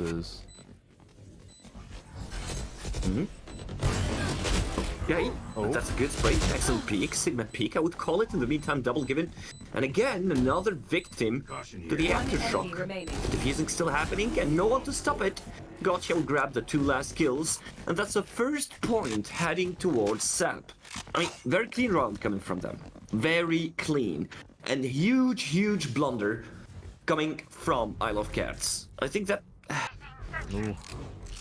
Holding side B, you'd always want a player to be all the way out, right? All the way out, so you can get an idea on what's going on. You don't hold the side and then expect to be able to juggle. Alrighty. So we have just noticed we got the what you call it? The name tags the wrong way around. Yeah, they're swept. They just swatched. Okay. Yeah. Right as I say it. No, they did not get swept. They're swept right now because of the previous game, but Yeah. that would change at any given moment. What's not about to change is the weaponry that the attackers right now hold. No, you can't see that. Oh my god! Okay. Yana, calm down. Trying to make it a 4-0, I see. As he's... Wait, this is awkward. This is not No great. one's coming from behind him. Oh. They're doing a 5-man push from the dish. Okay, you don't see that often, but I really... And look, right away, what the defenders doing here, what Go do, is that they go and hunt for any potential player that's maybe lurking around the spawn. See that? And now that they're definitely certain that there's no one putting the site A at risk, they'll definitely know that, okay, all the action is moving towards site B. Of course, look, Killjoy is way out, Isle of Cats is way out of the site. He doesn't want to give any sort of unnecessary sacrifice for his team. He's like, okay, if they want to plant, let them plant. No problem whatsoever, we'll deal with them later. But that's Predatory that deals right away Player with standing. Duplo, and that's it. Gotcha will grab 2 other kills for himself, and that's another point headed towards SAP. Towards Go. Oh my god, this is so confusing. Yeah, it is getting a bit confusing, but we'll get there in the end. Yeah, it's a nice rotation around from SAP, as they managed to get through onto the site, but it's sort of, as we said before the game starts, throwing everything out right as we get to the site. I mean, it's like, yeah, this is a pretty cut and dry, open and shut case for Duplo and Gotcha. It's like, hey, where's the flash? You know, where's the concussion? We'll just go ahead and both pick up our 2Ks and confidently start the round 4-0. As yeah, timeout has again been called again by the Italians of Sapienza. You know, they've started 0-4, so we want to go ahead and figure this one out. I mean, same difficulty. It feels like we're taking a look at the same scenario that we've seen on the previous game on Pearl. Again, look, you take a look, for example, at Simon. He's had an excellent game. Okay, he put in some huge numbers. Predatory was kind of absent. He didn't provide a lot to his team on the previous game of the first half, but second half he had a good showing as well. The question mark that I'm putting in here is essentially the performance of Chaos. Certain Chaos, but I'll go with Chaos, that's better. And Goblin 69. Goblin right now is not helping his team that much. I'm not feeling any sort of pressure. It does not feel to me that, you know, they know where the defenders are at. Alrighty. Let's see what's going on. Yeah, the Fate has not achieved too much so far in this game. Usually just picked off pretty early, and Chaos not going to have a chance to achieve a lot either, as Bianu just takes him out with the operator. Now Simon does have 2 satchels, an ultimate and a dream, so keep that one in mind when it comes to taking onto sites. But again, here's the problem: you double satchel in, you pull out the ult, you send that showstopper down, and there's just no one on the site. It's like, cool, I've just used literally every single one of my abilities, and now the retake comes. That's always going to be the problem here, is again, we're playing very slow, and I think it's dangerous to play slow. Because if you don't have that explosive opener, you kind of just run the risk of your util being used for nothing. You want to make sure that you get those frags and you know where people are going to be as Goblin. Okay. Drops out the ult right across mid. That's just filthy. That's a filthy shot from Goblin.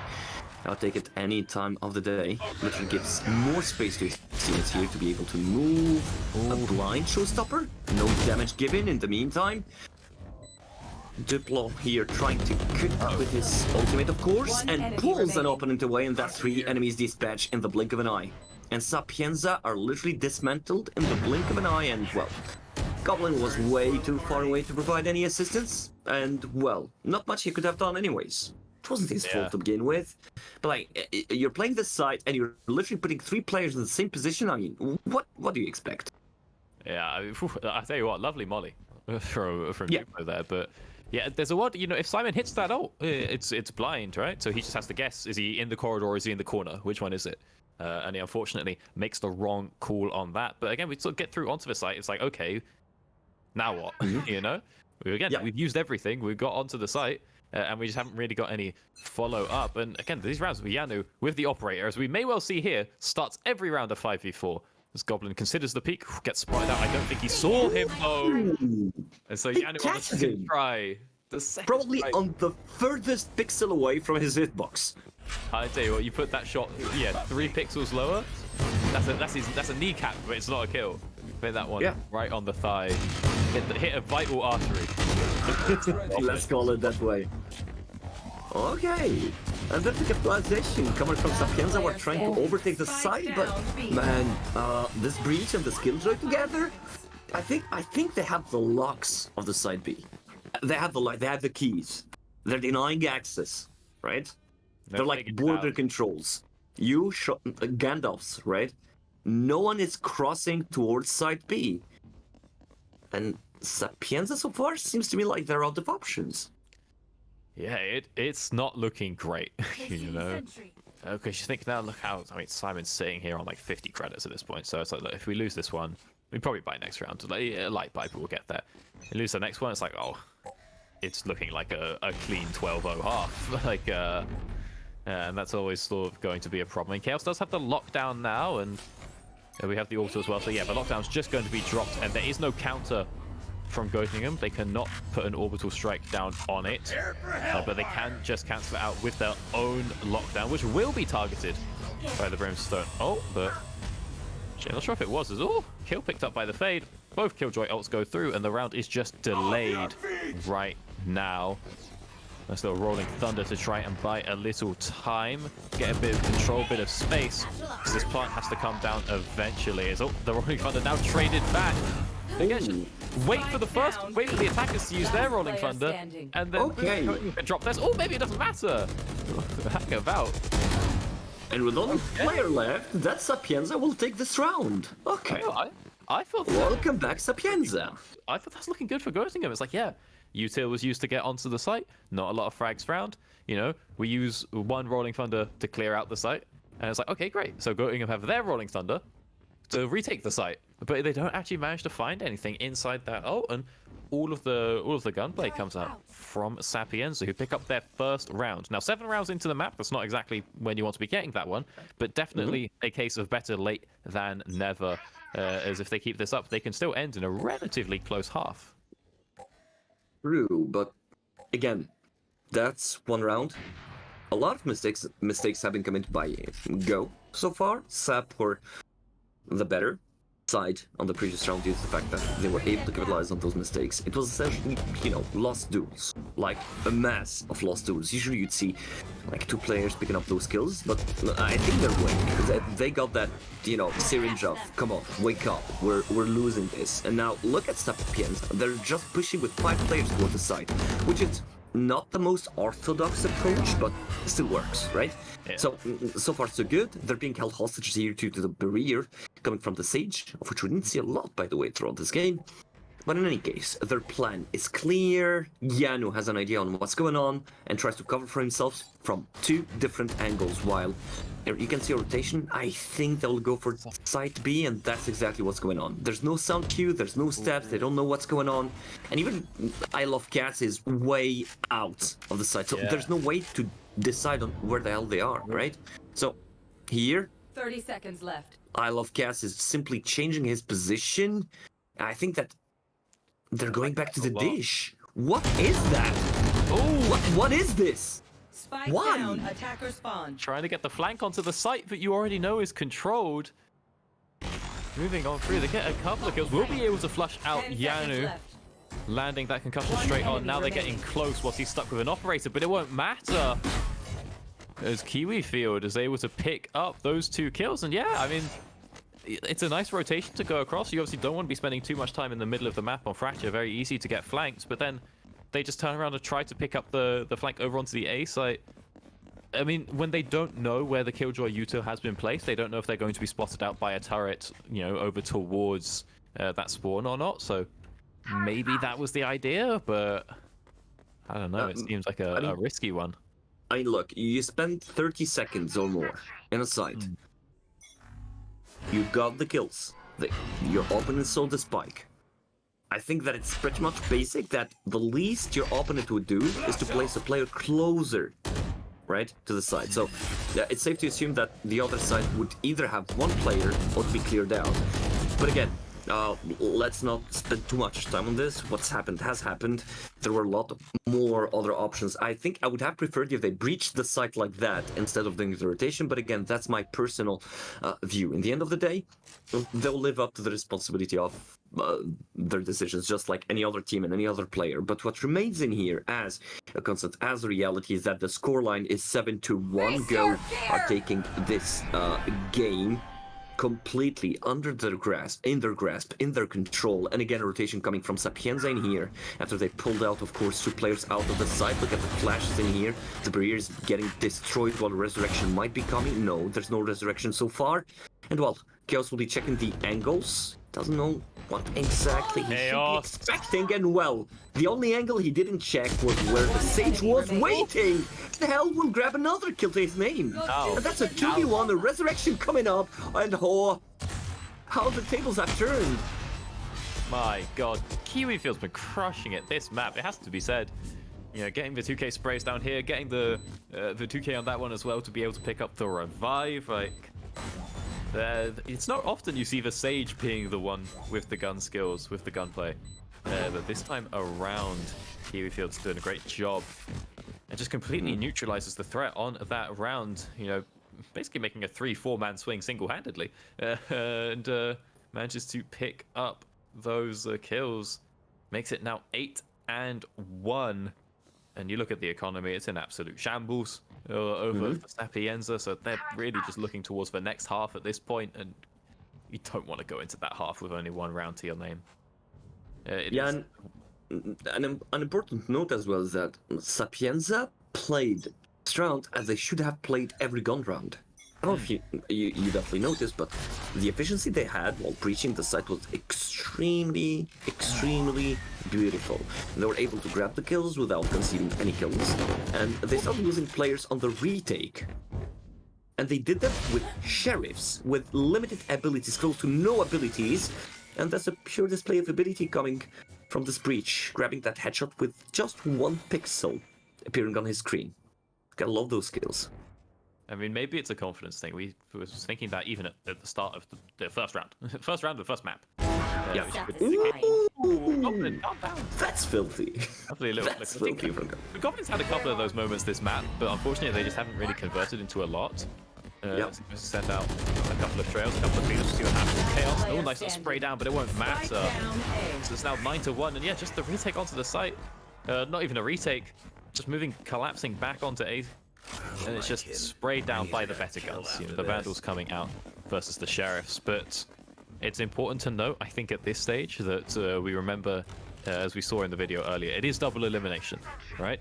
So, whilst we won't be seeing, Sapienza in the second round today, should they lose this map, it is double elim. So they will go to a lower bracket, a loser's bracket, where they will have another chance to keep on moving forward and advance into those playoffs.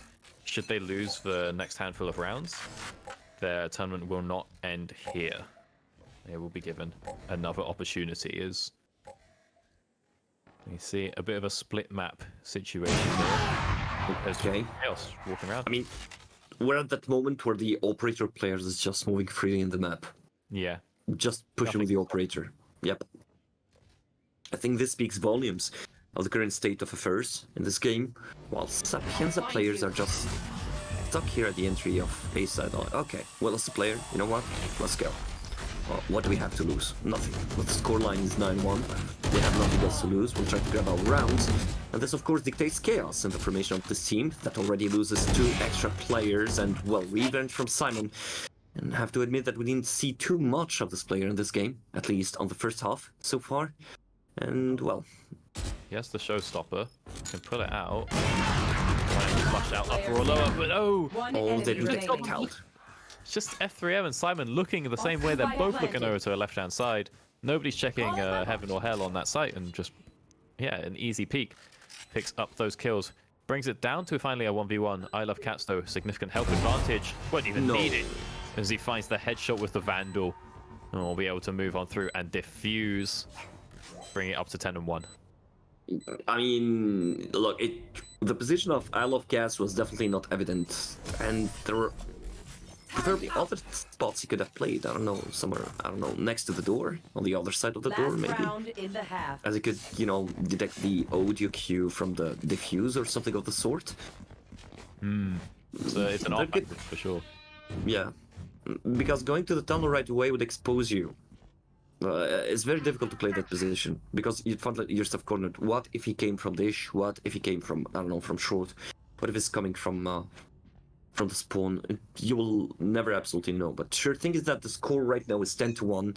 And, well, to be realistic, this does not look good at all. Oh! The Italian side. Oh, okay. Now, if that worked... That worked. But what's gonna work is the double here coming from Duplo, grabbing 2 kills for himself. The showstopper coming up, not even grabbing the kill as Chaos would steal this away from Simon. But yeah, okay, it was an expense and gotcha. We'll catch Simon's head right away with that bullet. In the meantime, even the lockdown that has been deployed was destroyed right away. Goblin will try to play the angle, try to play the corner in order to maybe catch a player off guard. But again, Yanu makes it safely to the side. He gets onto the side, but he makes a lot of noise doing it. Goblin's still behind him, so he can just push around and pick that kill up. Goblin knows exactly where Jet is. There's rolling thunder to completely flush him out, and a nice follow-up coming through from Kiwi Field will make sure that Goblin goes down. And yeah, it's the last round. You can drop a one-man rolling thunder. It's more than okay as Chaos pushes with the molly out. And you know, it's we've all been there. Tries to cut off that corridor and ends up going down. Now we swap sides, but I mean, this is quite the comeback for Sapienza. It looks like they will be making their way down to the losers bracket. Exactly. It would be a long voyage if they want to bring it to a third map, and we're talking about an almost flawless second half if they really want to make it. Because, again, look at the situation. You're down 11-1. You can imagine how shattered the confidence of the players should be. We're not talking here about a team that has, you know, mental preparation or, you know, experts that would accommodate that luxury to the players. So it's all down to their grit, right? So maybe the Italian squad could pull up something. I mean, they did show us that they have a different level, that what we've seen in the first half of Pearl was definitely not their limits, definitely not their levels. And on the second half, they were able to show a very strong defensive side to them. Now, maybe we could pray for the same thing, because all what we want is more beautiful Valorant live on the stream, but Chaos is like, there's nothing as beautiful as my position and a double kill that I would grab, and that's exactly what happens, leaving his opponents to limp with 3 players missing in the blink of an eye. There you go. Stupid on the ground. Okay. Strong opener for Sapienza into this first half. I Love Cats. He's on 7 health. I don't think this one's going to go. Oh, that's enough to distribute headshots. But, yeah, he can get 1 sheriff shot for sure. He has been marked though and won't be able to trade anything back. And it is a flawless round for Sapienza, 5-0. They can be happy about that one. What they need to do now though is turn this into a 3-0 start, just like Göttingen did to them in the previous half. Look, that's the only start Sapienza needed, right? Losing that pistol round would have meant that terrible news would be coming in the following rounds. I mean, we could have seen a a 12-1, and which would be converted into a 13-1, meaning that Sapienza would be playing with less equipment and weaponry and ability than Go. But let's look at things as they are. Now we're talking about 5 classics. They're trying to push, and Predatory is easily able to grab that kill on Duplo. But look at the damage incurred on Simon. Like, he's a dead man walking at this point. I mean, hey, it's a lovely concussion at the end of the day. Splits them in 2, but as you said, it's good damage that did go out onto Simon on the raise. So it's basically a 1-for-1. Someone else just needs to finalize it at this point. Kiwi Field going to go out and trade over a heal at the very least to bring that breach right up to full. So at some point, somebody's going to have to pick up Simon there. What's the rotation going to be? It looks like we're moving on over to B, but it's very split. You know, Yanu going loud there, making a lot of noise, but we have a long time before Kiwi arrives, before we're fully a 4-man stacked up here. You have to assume that I Love Cats, you know, he knows that something's going on. He would have heard Yanu, and he's going to hear this as well. 30 seconds left. Very loud Yanu moving up into heaven there, up onto the road. There's Chaos. Oh, yep, finds him out with the Bulldog. I mean, not even damage incurred by Chaos on that first encounter, and he's trying to get a second one in Goblin. Save him again. All right. Only Hell left alive, and well, the classic, aka the pea shooter, would definitely not be enough to win that duel from that distance. And that's the third round that Sapienza will take happily. Look, aside from maybe the little blunder committed by Simon with that encounter, because, well, let's admit it, he encountered, wait, who was it? Yeah, Duplo face to face while he had the boombot in his hands, alright? In all fairness. So, yeah, it actually makes sense, but... We need to buy. We need to buy here. Yeah. Fem needs to get a Vandal. Goblin needs to get that shield filled. So does Simon. We can't be going in with Spectres and half shields. Like, we need the 3-0 start. And maybe it's the super gamble. This is the biggest gambit of all time that we're going to try and win the third round, and we're not going to force when we're almost on match point. Yeah, he's trying to get in onto the site. He pushes up through into heaven, spotted out by the turret at least. And that's Duplo grabbing the kill on 3. And the site has been overtaken in the blink of an eye, Doctor. And what's gonna happen right now is that everybody will take their after-plant positions, and God knows if Sap will be able to dismantle this defensive setup, as they lack the abilities and the weapons for that. I mean, you don't come up straight up with Spectres to find the long-range fights, but that's Predatory getting a free kill on the Hell. In the meantime, Yanu hunting the head of Simon, Predatory avenging his teammate. In the meantime, Duplo will grab Goblin's life, and that's a spike and attempt to defuse, and of course attempt to cover from Chaos, and he will fail. As Gotcha with a double ensures the round 12 for his teammates. That is just so painful. If Chaos hits that shot, it was already half defused. We'd already gotten to the first point.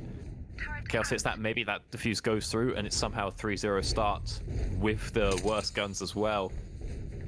But he can't land it, and the double spray comes out from Duplo, and he's able to pick up the round for the boys. And brings it now to match point. So at this stage, it's 9 in a row needed for Sapienza. You have to assume that's going to be a bit of a challenge. Yep. And no one else left. That was the only mistake pass that Sapienza were offered on the second half. And this round already starts abruptly for them. They lose one player, maybe a second one. Predatory will intervene to get a second one. But yeah, that'll definitely be enough. So, you know, the way they're playing right now is left to their bravado, to their courage. They're just trying to go with grit, right? To take those duels, but that's what... Oh, the satchel from Simon!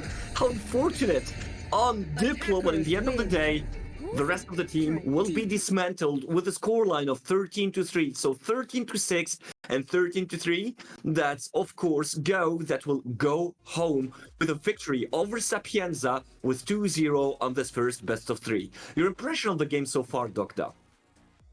I mean, hey, that was a very confident series for our German representatives in that one. Go very happy with how they performed there. Obviously coming in, you know, a 12-3. That's not great. Whenever you start your game 3-0 in the first half, you know it's going to be a banger. and it looked like they really just had Sapienza at every turn.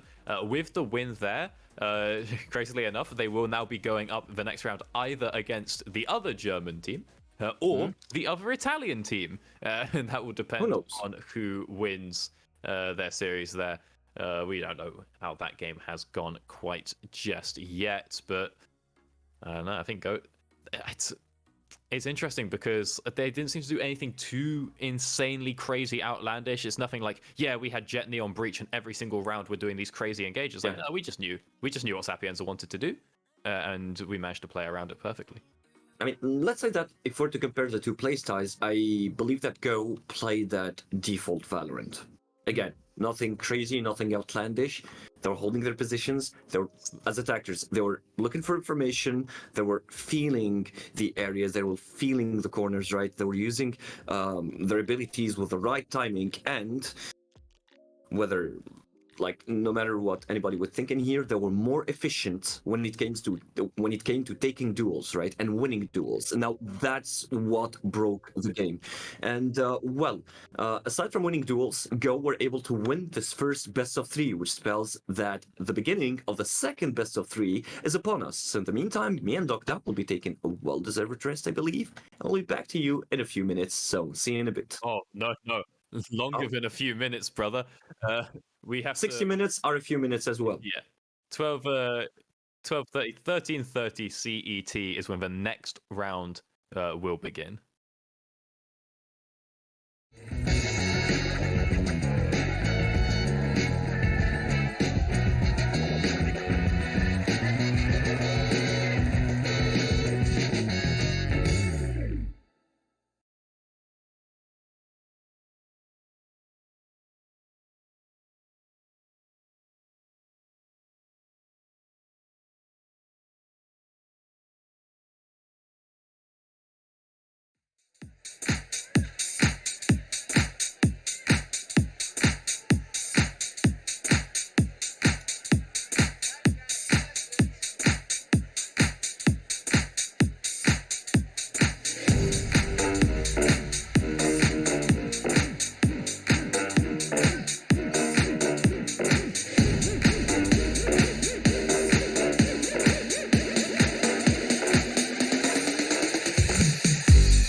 through the fire, I could conquer the night. If I can make it, if I try to draw the red light, I could run through the fire, I could conquer the night. If I can make it, if I try to draw the red, I could, run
through the fire.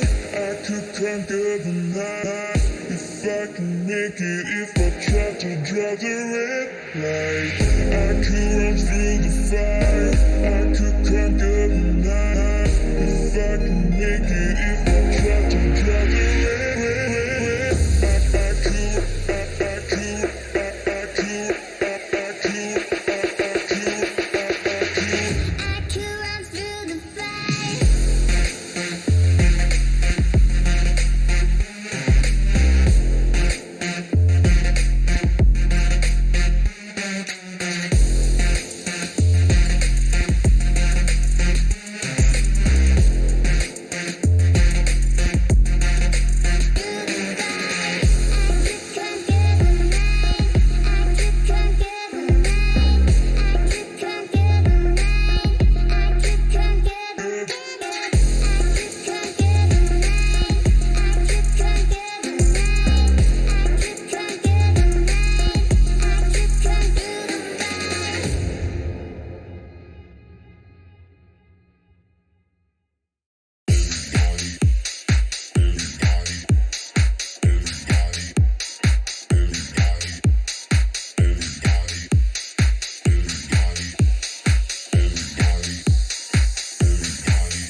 Make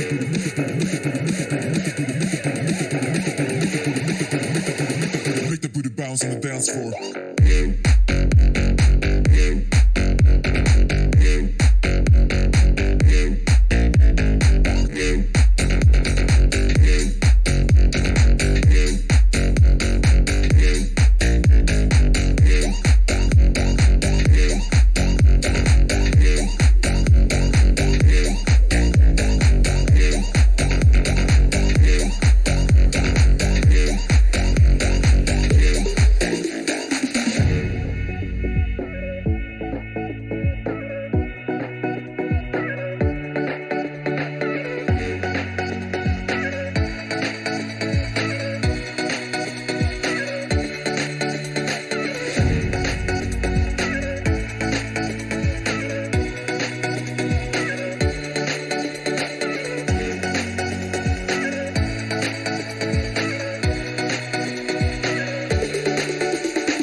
Make the booty bounce on the dance floor.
we break down,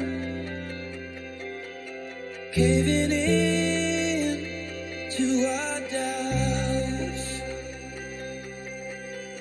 Faces filled with sadness. When words are said, we'll regret. I can see the fire that we made just to save us. When we try to make up, we're never letting go. Said the things we promised not to say, that we break up just to start all over, even though we know this is the hard way better. We can't be heartache together. This is the hard way better. We can't be heartache together. This is the hard way better. We can't be heartache together. This is the hard way better.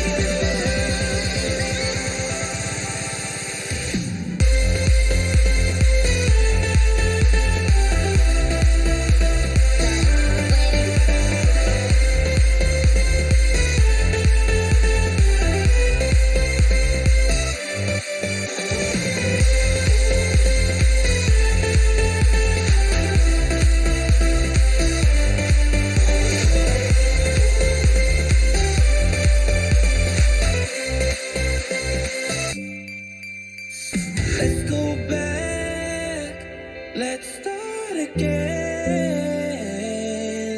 to a place a long time ago when I kissed your lips. I can see the fire that we made just to save us. When we try to make up, we're never letting go.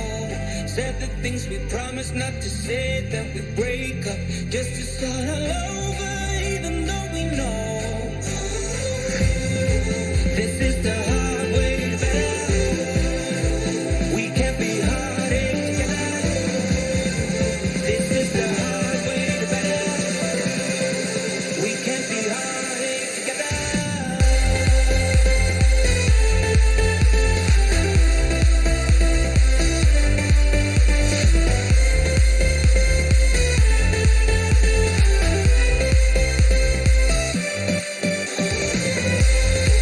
This is the hard way. This is the hard way.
I've seen things you'll never believe, and you know I'm here on my own, alone, away from home. It's where I belong. Following what is burning.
Welcome back, ladies and gentlemen, to the continuity of this broadcast. Today, we're talking about, of course, the qualifier towards the finals of the Amazon University Esports Masters. I'm Muad, call me Moon, that's easier, I suppose, and I'll be joined again with Dokta for the second best of three of today, which will feature two other aspiring teams to reach the finals. Dokta, how are you feeling so far? I'm looking forward to this game. I got a home field advantage on this one. I will be biased coming on in to this game. It will be the UK's Staffordshire University coming up against Turkey's, and this is just going to be a problem really at the end of the day, isn't it? Oh no, just Marmar. Wait, no, the other Turkish team.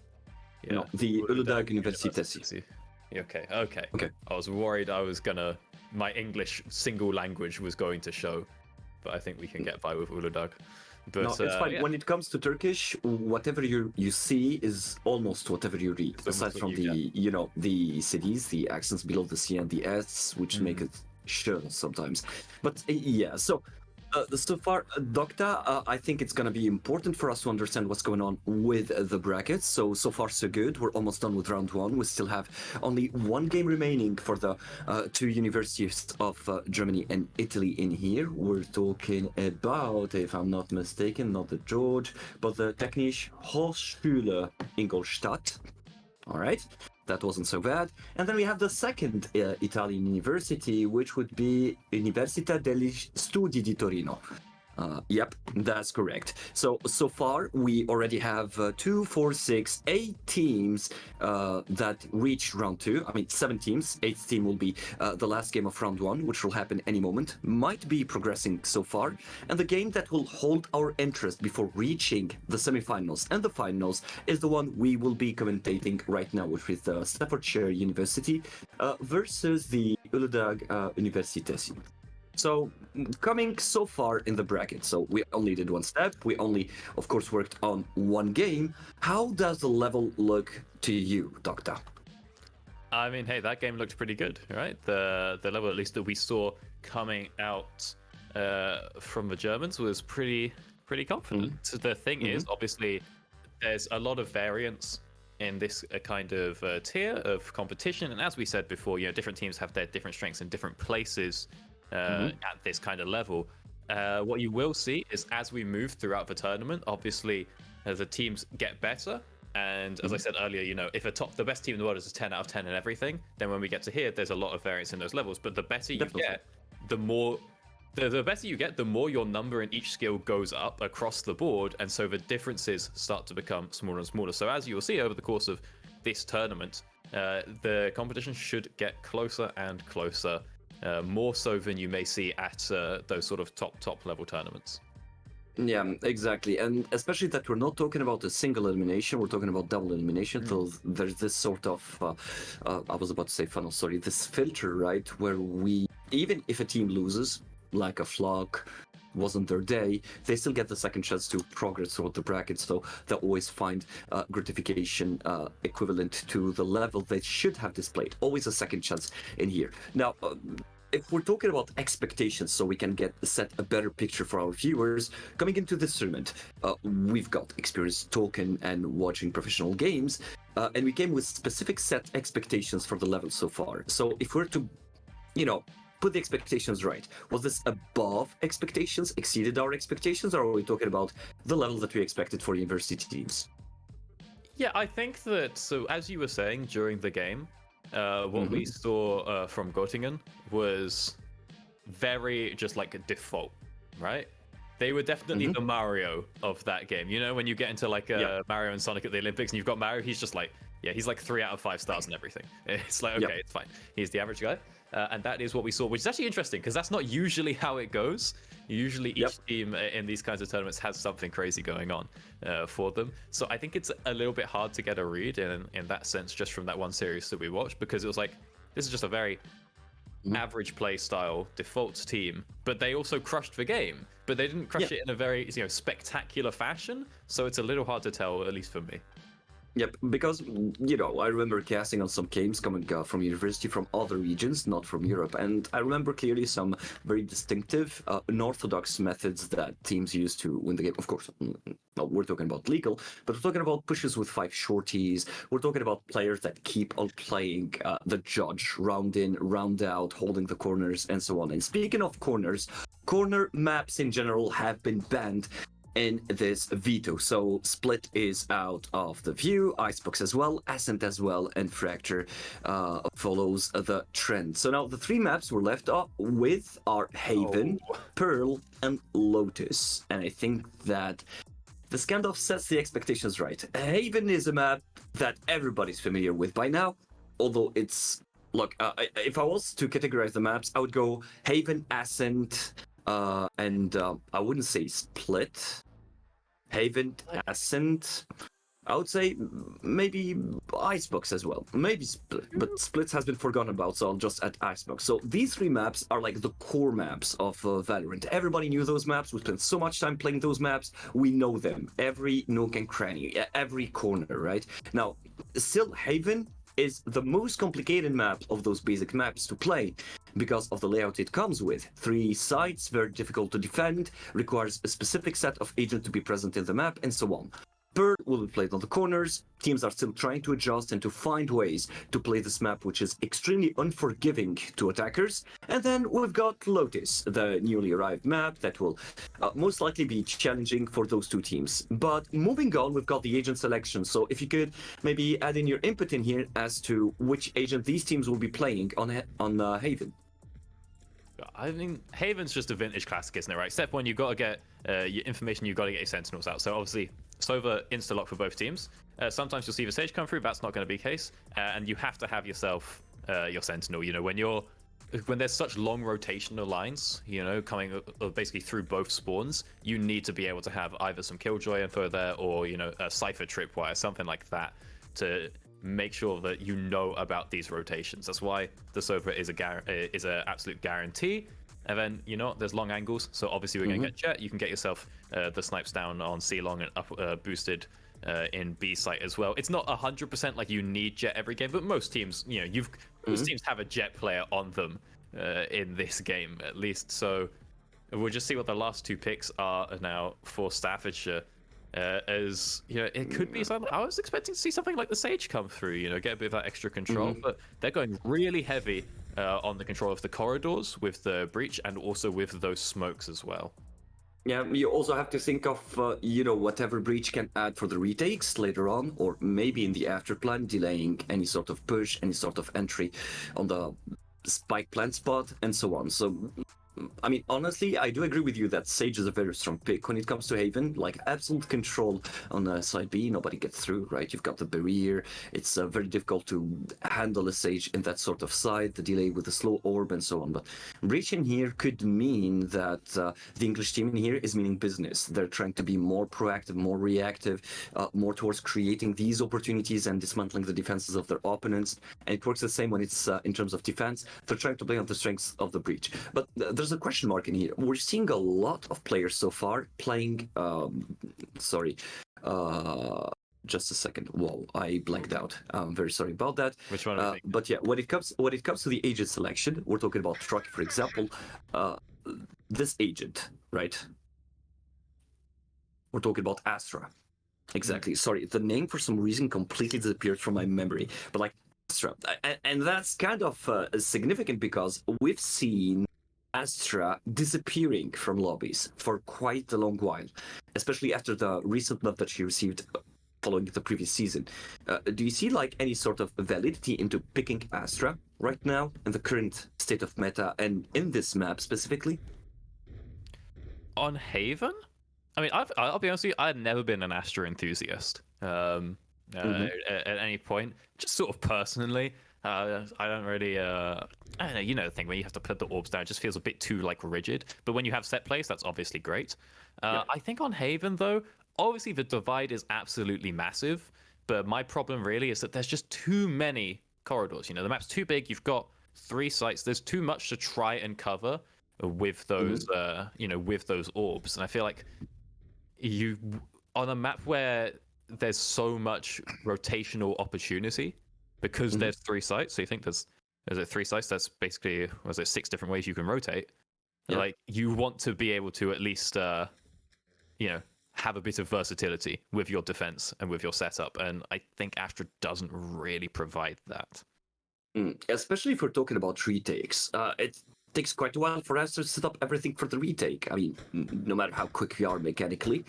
And I don't know. No, that's my own perception of things. Like, Astra has always been a strong agent, a very strong controller. But then again, following the nerf, which hasn't been huge, by the way, it literally saw the agent being dropped by most lobbies.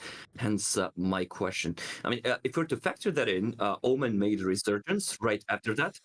And of course, with Omen coming up, teams were able to find this dynamic smoker, this dynamic controller that was not only able to provide the cover for his teams, the entry opportunities with the paranoia, provided it hit, of course, but still the possibility of the paranoia hitting was already a key reason for the usage of this agent with quite the heavy rate. Quite numerous times you go into a lobby, it's Haven. Right away, you'll get someone playing Omen, no questions asked. Even with professional lobbies, you even see, in semi-professional lobbies, you'd see Omen picked over Astra, especially in maps that require those dynamic rotations that gives so many opportunities. Plus, from the shadows, it gives you this extra possibility of, first of all, picking the spike up, using your ultimate. That's for one, right? That's one trick to go. And two, the possibility to play on those fakes, creating fakes and fake on fake. It's probably one of the agents that gives you the most possibility to play mind games on your opponents, hence the validity of the pick. Yeah, I mean, again, on a map so versatile with so many options, you want to be able to just throw yourself all around the map as the Omen. I think that is going to give a bit of an advantage over to Staffordshire by them being the only ones to have it, because, there's everything you just said about versatility on smokes. On top of that, the quick rotations with the ult, information with the ult, and then also just the verticality. There's so many vertical options on this map, either if you're trying to get up onto boxes over on C site, if you need to just quickly get yourself up into heaven, if you need to get yourself, right up in B, up in the roof, you have all these options, and Omen can really take over a map. As we dive straight on in to the first round, in the middle of battle already, but nobody has gone down yet. Yep, and quick reminder in here, we're talking about 2 teams representing both of Turkey and England. We're talking about the Uludağ Üniversitesi versus the Staffordshire University from the UK as well. Again, 2 aspiring teams heading out from university, dreaming big, one dream, reaching the finals. And let's remember the prize pool, talking about 7,000 euros, and a couple of bullets could make the difference starting from this round. The drone comes up, an excellent pickup from Zion in here, disposing of the enemy jet. Starix is gone, and Zion is taken care of by Symbolize, making sure that everything stays tidy on site A, which forces a rotation. Look at the movement coming from this Omen. He knows exactly what's going on. In the meantime, another flank coming up, and that's Flexing picking up the headshot, confirming the presence of the spike. And look at Flexing flexing his accuracy on Visor, who leaves this round. In the meantime, Rocky and DR mood. Get rid of Rebel and Zoka, and that's the plan happening on site C. Important set of information picking up on Flexing, but bad capitalization on it. Alright, Flexin finds himself now in the 1v2. The spike has already come down, of course, and he's just got to push on dry. No smokes, no paranoia either. He fakes for defuse.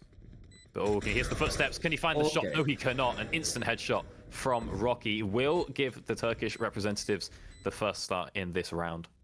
Okay, you have to appreciate the quick rotation and the call. Like, the speed at which they apply the call to leave site A, take the direction of the spawn, rotate to B. Essentially, I think initially it was meant for B. No, even the spike was dropped in front of the double doors on mid. So I think that the target all along was to redirect the assault towards site C. Now, Flexen had the best possible call in here. He went and explored around the spawn, caught them off guard. He could have gotten maybe a second kill on double doors, but he did more than what he was supposed to do. Information gathering, grabbing those 2 kills, right? But then again, Symbolize and the rest of the team were not really quick to catch on what was going on. But again, it's just a pistol round, and there's still a lot more rounds to pick up in here in order to correct what was done. I already love the energy coming out from Rabble. Just Yeah. like on doors, but the armor. But oh my god, that's sad. Oh, it was the knife. I couldn't have gone for the knife. Actually, there was a turret in the corner, but still, that is not what you want to see for Rabble. I mean, it's just walking. No one's walking straight up C long, so you can sort of understand where he's coming from. But hey, the armor makes it work. As now the spike has once again come down on C, and everybody's got to rotate all the way on over to this one. Maybe Visor a little bit caught out, making his way on over towards Garage. Will Flex and spot him? Yes, he will, and takes him out with just a pistol. Visor nearly manages to trade it back. And well, I do believe that the direction that the spot he was covering was definitely not the optimum one. I mean, 4 teammates on the side. On C side, one of them could be looking, at window just in case. But then again, he's Diamond Rocky making quick work of Flex and Symbolize. Dorix with a second kill and Zion with a double, ending this round 2-2 all. So small marginal mistakes in here happening from the side of KPS. Okay, it was an eco. But let's face it, not much to be done in here. They were still able to pick up on 2 kills, but we're also seeing some weakness of ability here coming from WNX, the Turkish representatives. Especially with Visor here making a blunder that would have costed a lot to his team, at least economically. We're still talking economically, not about the game. Yeah. And here's the full buy coming up from KPS. Full weaponry, armed. And, well, I think that we'll get a taste of reality now. Yeah, we shouldn't see. It's not looking like it's going to be a 3-0 to start this half off. Yeah. It's looking a little bit closer than that in these rounds so far. So really closing this round up should just be a formality for KPS, but it's something you have to do. It's something that you need to prove it. Symbolize hanging nice and far back over on B. Visor gonna open up with the owl, see if it spots anything out. Oh, it looks like someone's pushing through onto the side. He does get a tag onto Rabble, I believe. Directed Camp takes us away. Symbolize Good shot. missing the shots.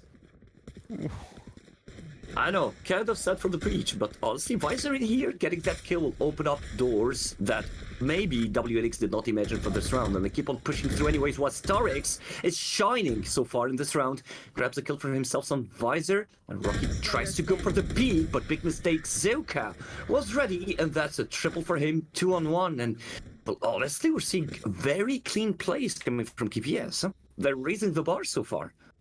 Like, when they started around, you could see that they pushed on A, they pushed A not too much, but they've taken advanced positions on side A and side C.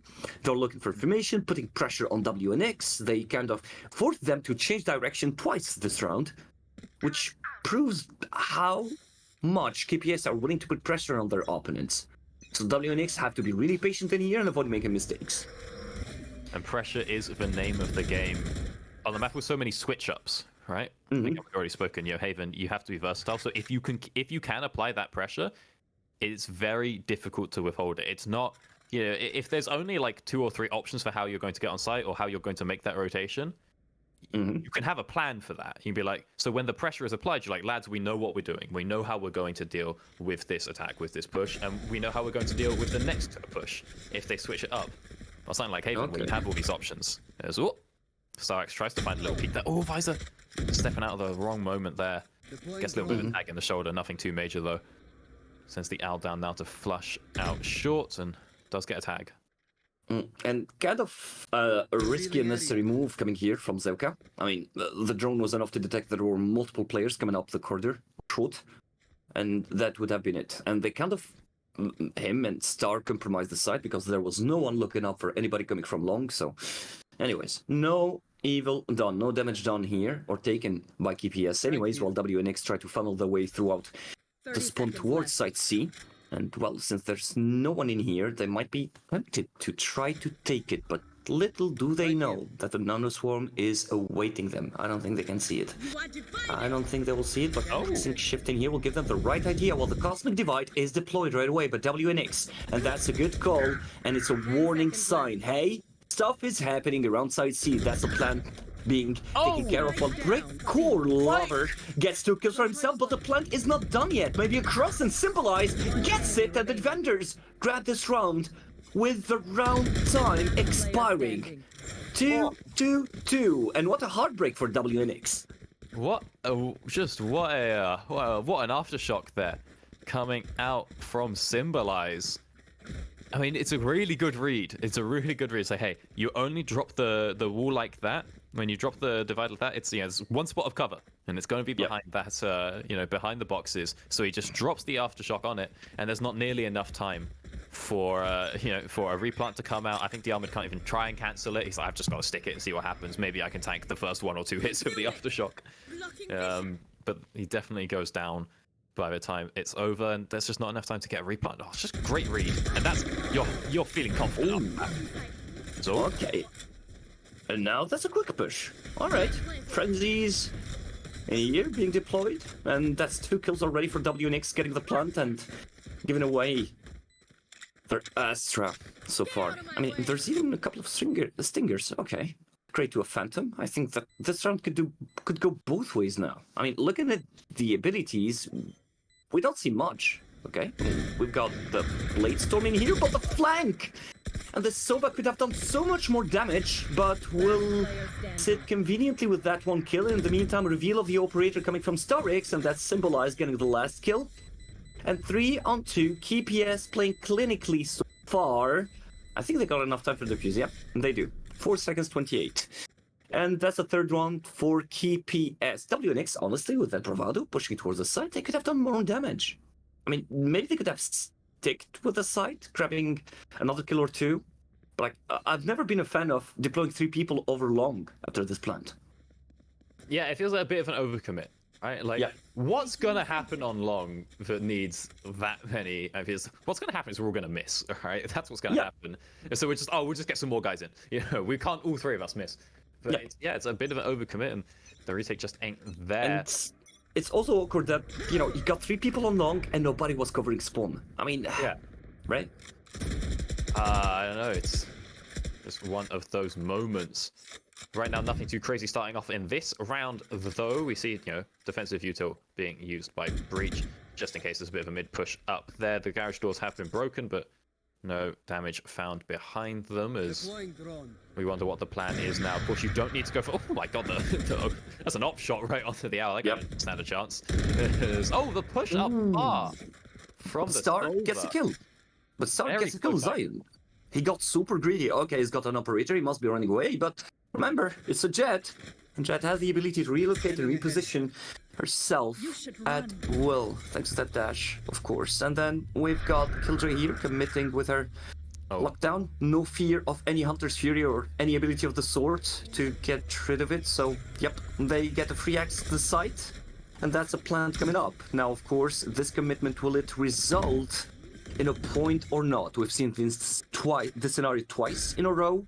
4v4 scenario in here with 2, of course, ultimates ready on both breaches, which could potentially turn this round around, especially on site A.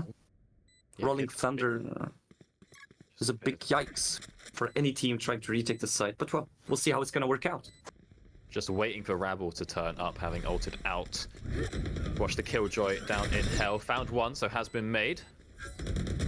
Okay. Picks up a second, the Armored with the 3rd. Can he turn into a 4K? No, he cannot, but 2 versus 1 does mean that Omen will go down. Plant comes through, and I believe, is that the op being stolen away as well? Is that picked up by the breach? Yes, it is. It is. Save himself an operator. Lovely stuff. Okay. I've never been a fan of operators on attackers, by the way. I feel like it can, especially for a team that's playing quick, like WNX, you don't find many windows where you could, potentially turn that operator into profit. I mean, okay, you've got a Jet, you can move quickly, but not at all times, right? So you'll be depending on that first pick from Zion. And so Zion will need to play closely with this breach in order to find those, openings in order to be able to take those risky picks with the operator. But all right, we'll see how it's going to work out. KPS so far haven't been fans of showing up right away on side B and side C. Maybe on A, taking that risky peek on short. But KPS can dream and hope that maybe it's an opportunity to get it back, and that's a big mistake coming up from the Killjoy, exposing herself to Zion. And that's the reveal of the operator that might force a rotation towards side C, and yes, that's exactly what happens. Essentially a kill from Star, and excellent flank again from Flexin. He's doing an amazing job so far for the team. But again, 3v2. We've got Hunter Fury, we've got a Rolling Thunder still on the side of KPS, and we'll see how it's gonna work out. Symbolize with a line, pick up a headshot, blinded, another flash coming up. Maybe he'll be able to do it now, but miss the opportunity as Stealth Count. Grab 2 headshots, maybe a third, but runs away from his hands, and, well, that's a very expensive point picked up by WNX. And honestly, maybe not expensive enough for KPS. Just drop the Rolling Thunder, brother. You know, see, you can hear everyone down there. You can see how much is being committed onto this site with the blinds and the aftershock as well. Might as well go ahead and just commit that. Oh, wanted to save it. Maybe he can get some good use out of it in this round. But I feel like if the aftershock, the Rolling Thunder, comes down in that round, that's a 3rd kill going on over to Zuka. But what do we see right now? We see a bit of an AFK AFK Visor. I thought maybe he's setting up some cheeky. He knows a lineup that I don't, but no, he's just chilling in spawn. But that's okay. Could be anything. Crazy. Provided it's still in the server and provided the round goes on, that's essentially what matters to us. But what would matter to KPS is to seal this round. So notice that this is the 3rd round where we had 2 ultimates on KPS side, and there was no commitment to them so far. In the meantime, WNX are still holding on to the Rolling Thunder. It's a very situational ultimate to use, right? Very. And it could literally turn a losing round to a winning one. I mean, do you just save it for the Killjoy ult every time? Nope. You cast it now. Nope. But now just pick up a free kill over onto Breach. And now fuck out the B site as well. And this time the Rolling Thunder comes down. And Symbolize single-handedly protected that side, by the way. Rolling Thunder peeking right away, grabbing that kill. In the meantime, 2 gifts will be given to both Rocky and Visor in the form of 2 kills, and we're down 3-3 again. And it feels like to me that KPS are struggling to keep advantage to themselves. I don't know. They get those opportunities, they get those entries, right, to start the rounds, and whoop, there you go, flexing, peeking again, not caring too much about the opposition, gets his usual kills, but forfeits his life right away. And that's a quick rotation towards side C, not enough times, running and gunning won't work, Habibi. And there's only 1 player left in here, which is the Killjoy, 4 seconds left, brother. Still baiting, and they knew, they just knew. Great restraint from the Turkish squad. Just sit back. It's like, no. I'm not doing anything until that plant comes down. And honestly, a bit keen, you know, a bit keen from Staffordshire. I mean, if you're sitting there, you're in the comms. If someone in the comms is saying plant, because okay, this is what you need to know about the Staffordshire team is they wrote in their own notes that who was it? They said 2 of them did not listen to calls. Who was it? It was Visor and Scion barely listened to comms. Who was it? I think it was Diamond. Right? No, it was Diamond was defending, right? Wait, I would suppose it would be Brick or Lover. I would have supposed it would be Brick or Lover, given the name, but yeah. So not the ones that don't listen to comms. It was like, if someone's calling, just plant, bro, just plant, bro, and then you don't, there's an argument coming up in the server. Yep. In any case, so I just noticed that WNX stands for Wings Club. Well, that's quite the glittery name, I would say. And actually, they're doing miracles, like fairies, so far, as they're able to grasp any site they're getting into. I mean, a couple of mistakes right and left, but honestly, very promising game so far. We're seeing a good display from both teams. In the meantime, Wings Club in here trying to take control of this site A and successful in doing so. In the meantime, that's a second lockdown coming from Wings Club, by the way, versus 0 coming from KPS. I mean, this just shows that, well, the Killjoy on the KPS side is not having that great of a blast, and there you go, the answer is deployed right away. In the meantime, all out melee going on. That's a mosh pit, not a bomb site at all. Like 5 players dancing and jumping and rotating around. I mean, I understand why the observer went for the free camera to show us what was going on, because there was no absolute way in heaven you could understand what's going on from the POV of a player. My God, I don't know if the players understood what was going on there, but I think what we do understand is that the round was picked up by WNX. So I now realize the names are wrong, but yeah, the names are wrong. But the names are right. The flags are wrong. Yeah, maybe. Yeah. Offense side right now is KPS. Korean pop superstars, but they are the UK representatives in this game, not the Turkish. Okay, so we got the names mixed up, I suppose. Sure, we can have that solved at Yep. some point. God, I love this so much. I'm reading over to the notes given by the teams, right? Yep. Oh, hang about. So Okay. Been pushed up. Rabble not quite able to turn it into a 2 versus 1. Ends up being just a 2-4-1, but you're looking over at the notes. It's like the Turkish team's like, yeah, we're really good friends, and our friendship, it's like an anime writing. It's like our friendship pushed us through. Power of friendship. Meanwhile, the British are like, mate, we don't even listen to each other. We don't scrim. We just pull up and we're just gonna win it. And oh, flexing, brother! My God, It's a very unlucky taken here. it's the confident Alright. shadow, but I've just noticed the note about we have an ongoing friendship since the beginning of university. Our friendship is what makes the game we play the best. We managed to come here as the first place. Okay, wish our opponent luck. Hopefully they can get around against us. very Well, wholesome. Sadly, we're talking Very 5, polite. huh? Yeah, very polite, shade thrown here at KPS from Winx. But let's look at things. Reality is that, well, we're talking about a 5-5 scoreline. It is it's a pretty close one. And this is already, it's interesting because last game we were like, whoa, we're pretty, at this stage of the last series, we're like, lads, it's looking pretty over. This game, it's completely neck and neck. I mean, whenever I see a situation, I'm always like, hey, lads, let's just do something crazy to try force a 3-0 to start the half. But, that's fine too. Flex in, very far up in C. No one's expecting this angle, but Visor does not want to push out. Oh, if he brings that drone out, it's going to be risky. It's wide, but Flexin What's happening, Flexin? misses and does Oh not my have that God. spray control. At least he manages to get the 1, but really, there's a wood where you are just easily picking up 2 kills there. Now, Rabble stuck in the cubby, flushed out by an aftershock, and Okay, Zion just picking heads right and left. And that's Winx Club collapsing in this round. 2 players left, although I'm not the sort of guys to believe in miracles, but when it comes to Valorant and esports in general, we both know that miracles are a reality. They could happen at any given moment. Now, of course, no capitalization on the drone's reveal. Few seconds remaining to initiate the diffuse sequence, and oh my god.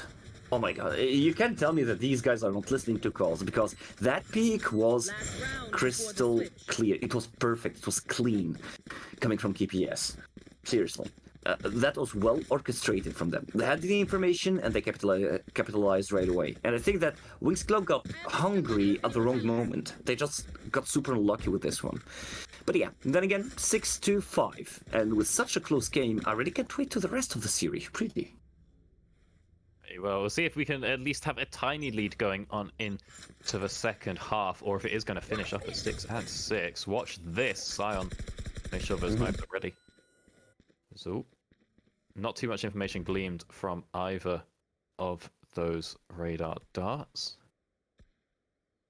The Star and Flexing sneaking their way up A, holding very close angles here. We've seen that not really work too well before. I do not believe Flexing was seen when he threw out that smoke. Don't think they saw it go through. There's a lot of corners being flushed out here.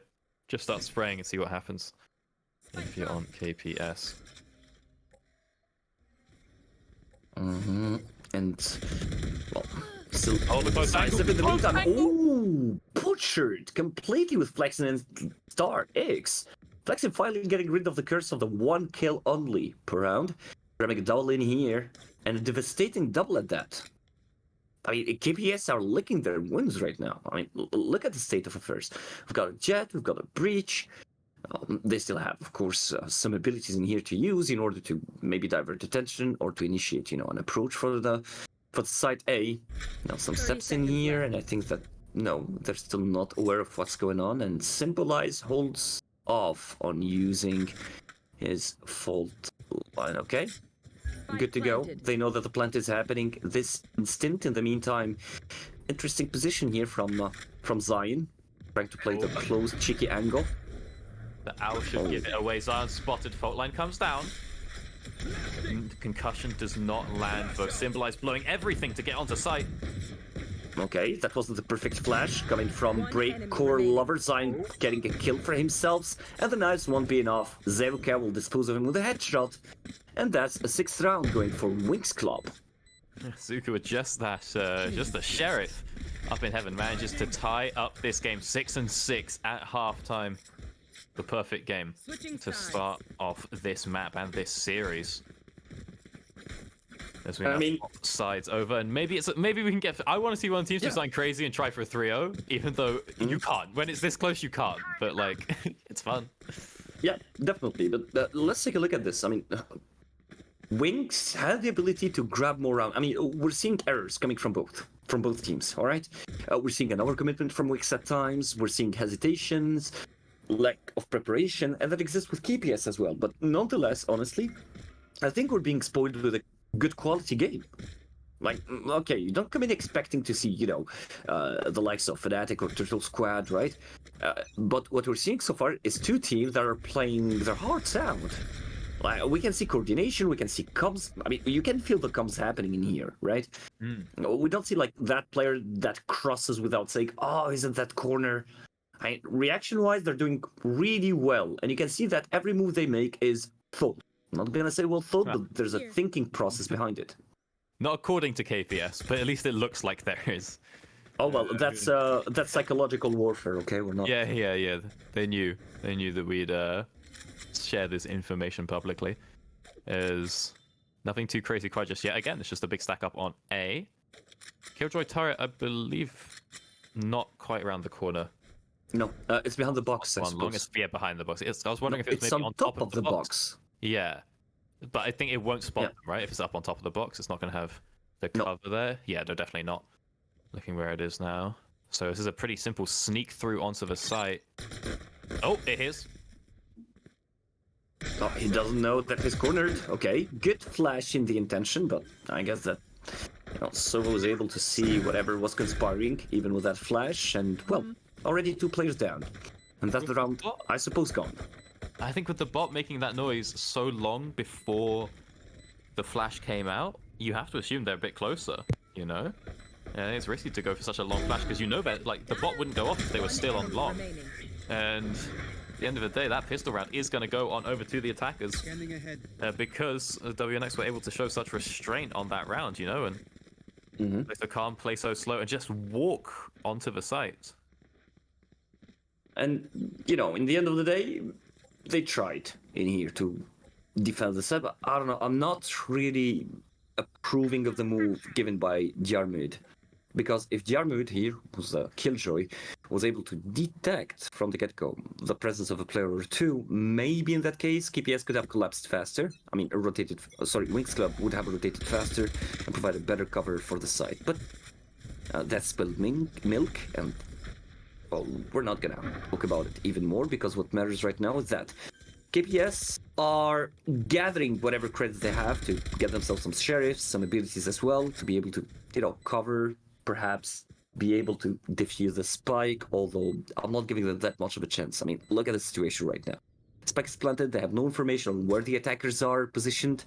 I think they'll just play for exit frags. Maybe if they can pick some up on the way out. Obviously, we have nothing like the shorty just holding these close angles. The Ahmed manages to pick up his one. Didn't work last half. Does work this time, though. At least gets his one, but it's an absolute massacre up towards mid. In Garage, it's going okay for KPS on mid. We cannot say the same. This first 2 rounds go on over to Turkey. So we should be able to bring it a little bit closer. Turn it into a 2-1 in favor of in favor of Turkey, but it's a close one. Yeah, very difficult to predict the outcome of the game. Now we're seeing, of course, a full armada coming from the defenders, which is Wings Club right now, and KPS.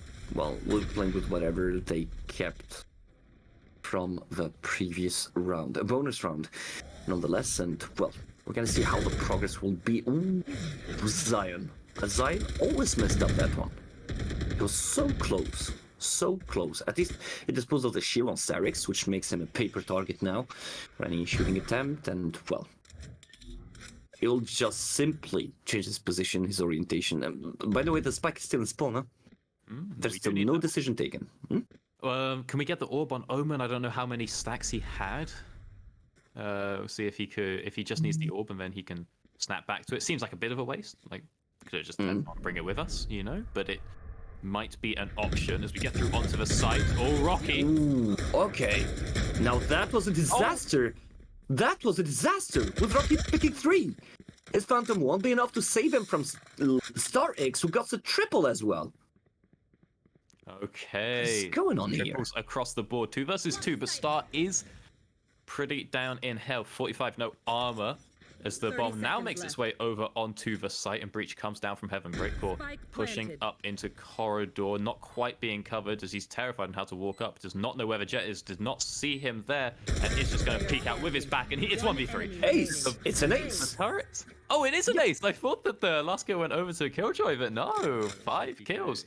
Full start. Oh, we have a replay of this one. Okay. See how he gets it. We'll only get the POV of Rocky, though. Yeah, unfortunately, we there only you see the go. first 3 because There's no we check. didn't see him. And he gets the spray. He just runs into the box at this point because he knows Rocky's low. I know where he is. He He doesn't starts know spamming exactly right where I away, am. yeah. Yeah, okay, great play. Great play across the board. Nice little ace. Happy about that one. And turning it, as noticed, into a 3-0. Yep. 3-0 on the second half, and that's a 9-6. Oh, by the way, Starix was on a bonus round. Him and all of his team, okay? We've got smokes deployed in here. And nothing makes sense so far? Okay, perfect. That's the plan. Alright, and that would mean that KPS will have to start recovering the set. Although I don't think they're willing to do so. They're an ego, I suppose. I didn't get to see the weapons that they had, and well... things do not look really good for the UK team, UK representatives. Missing the divide even on eco. I mean, Feels like at this point you just take the loss on this round. You've got but nothing 2 to kills, lose. 2. if you think about it, there's nothing to lose, and Visor. okay. Rabble forced to use his classic as well to get that headshot on Visor there to The defuse use? going on. No way. Okay. Interesting. Bring it back from 3-0. Honestly, I thought that round was a bit doomed. You know, it's 3-0. You've bought, you've lost, and now we're going to commit the divide as well. Maybe I'm just insecure.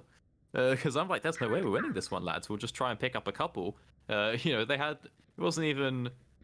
It wasn't even Spectres, right? It was Frenzies. No, it wasn't Frenzies. It was Stingers. But they still managed to get a couple of kills. Stingers and Sheriffs. They pick up the kills. They save a couple of guns. Zion's now just buying an op. He's like, all right, I got it under control. See if he can find any picks on along with that. Looks like he's actually covering Garage instead, but Star more than happy to push on through up with this drone over on the other side of the map.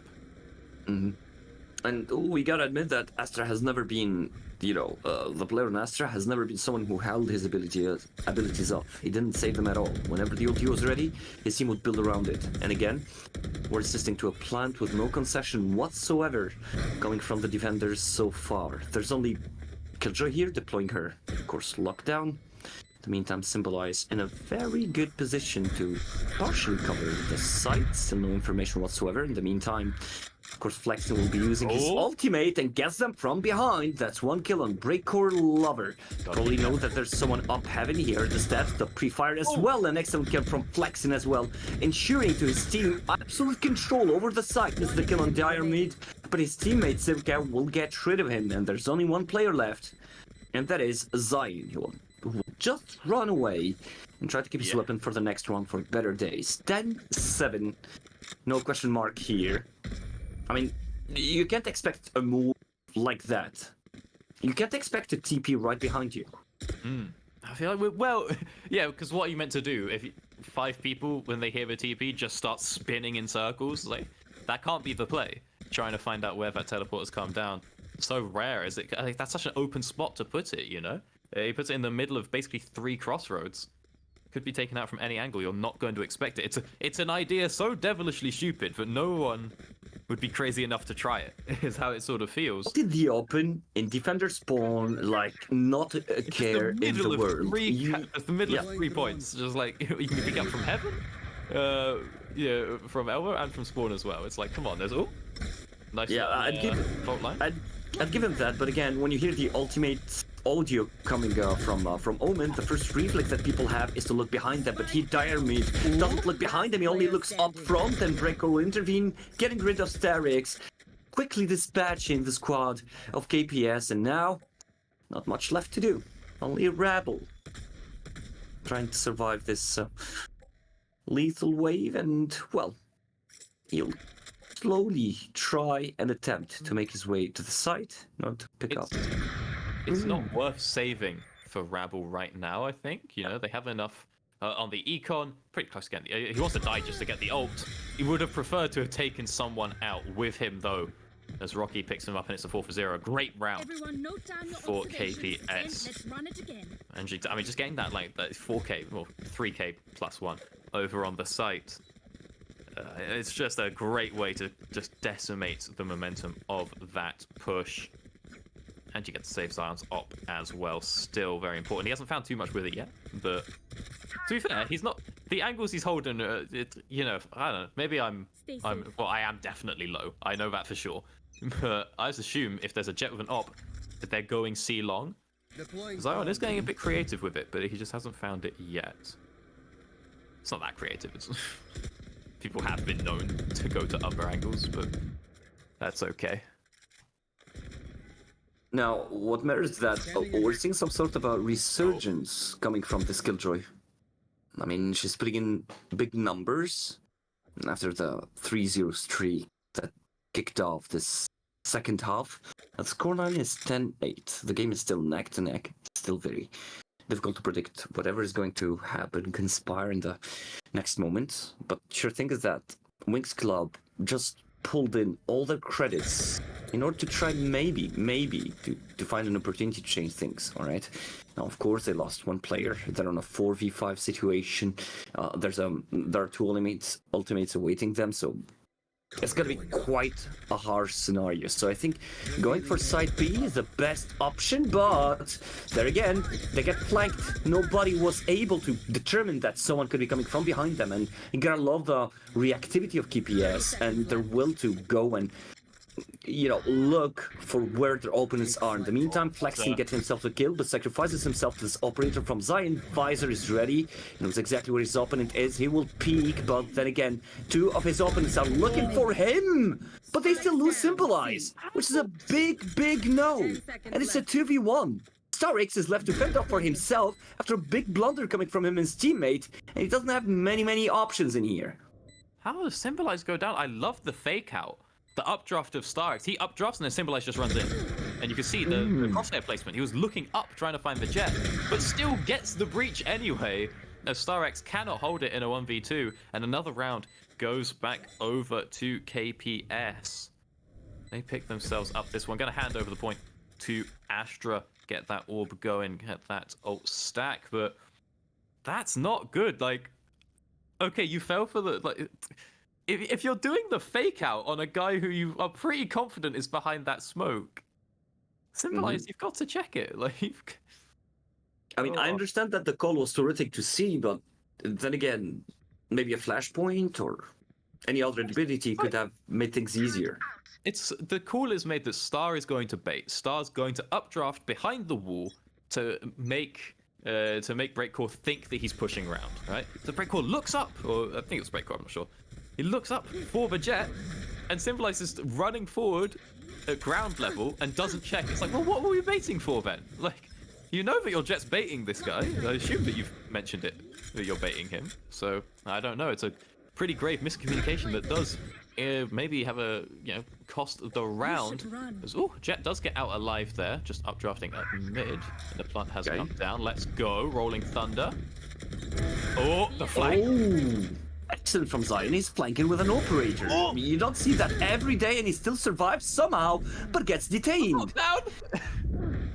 He can't get behind the wall in time. That's crazy if he hits that shot. It's crazy he's pushing the flank. Oh my days. He's pushing the flank through the turret. The turret knows he's there. He's giving away. I'm still thinking about that player's flexing. Oh my god. I'm getting distracted because we're a moon down. But flexing picks up an ace. Jesus Louises. gets himself that one, saves that round as honestly it looked like it might have been a little bit KPS sided once Zion went for that flank, but Flexin more than comfortable picking up that ace. 11 plays 9, and look at the ultimates there, you know. I mean, okay. I was about to say Star can't have a gun. He's got an ult, so that works too. But yeah, it's ultimates just across the board almost entirely. No lockdown, of course, being used. But other than that, this should be a pretty easy take. Rolling Thunder, Jet can move on in, you know, with the knives. We can get Sonar, we can get Hunter's Fury to defend. It's a fast plant coming down from Star. He will be pushed back a little bit, and he will be taken down. So it is a 5 versus 4, but the plant has come through, defended by Killjoy's Molly. And now the Rolling Thunder is going to come on through to try and gain some more ground onto the site. It's Killjoy and Killjoy Violence as Rebel takes down the Armored. Visor finds himself the pick through the Astra wall. And now Hunter's Fury, but oh, you have to be careful on this one. He just puts the ult away. The defuse was only halved, but the second half comes on out. Defenders picking up that round. KPS bringing it closer and closer. Crazy that this map started 3-0 on this half, at least, in favor of the Turkish reps, and now it goes on over to KPS. Did I just hear a moon make a noise? No, Are you back? I'm not making noises. No, I've been here. I was You've just been here? enjoying what you were talking about. Yeah, Your camera died. I thought you DC'd. No, I just turned off the camera. Anyways, I'm not. I thought you DC'd. Here I am. No worries. My word. Now, in any case, so valid point in here that what we are observing right now is a great collapse happening on the squad of Wings Club that gained a lot of momentum, a lot of confidence, but then kind of, you know, dissipated right away. And what's happening is that Wings Club are still trying to brute force their way to sites so far. We're not seeing, you know, any sort of finesse, any sort of clear, nice execution that would allow them to overtake sites without worrying at all. So they're always exposing their players right away. So the moment they get a kill or two, they would actually be giving away 2 or 3 kills as well. And that has been very impeding to them so far. Now, we're looking at them trying to overtake site A, but again, it's a 4v4 situation. They only have From the Shadow from Flexin ready, aside from all their abilities, and I don't know how they will be able to, you know, put that at good use. So that's a good flash, and then again, 2 kills going the way of KPS, no problem whatsoever. They will be disposing of the 2 remaining players, although the angle is kind of weird. Symbolize gets a double with the collateral from Zion, getting himself a quad kill. Okay, a 4K. I would be disgusted if I was playing with Wings Club. I would be. God. Think about that. That's a vintage one. That's a quad and a collab. Put that one in the montage from 2007 as Zion evens up the score. Great recovery from KPS coming into this half. Again, you know, when you're starting down 3-0, you can be like, oh, lads, it was so close, and we've just given them a massive advantage. Like, we know that we're even with them because it was 6-6. Now we're behind. Can we bring it back? It's easy to get demotivated in that situation. Easy to feel like it might be a bit hopeless, but no. Staff, they're not going to let that happen. Especially that we're talking about the scoreline of 11-11. So, and given the current state of economy, if Wings Club are to drop this round, it's going to cost them very, very much. Very, very dearly. And we've seen them pushing quickly towards site C. They were quite successful with that plant site. I do not understand nor comprehend why they would try to do it again. I mean, it worked once, could work twice, could work thrice as well. But then again, it's a team decision, and it's not our place to, of course, you know, why didn't they should do this?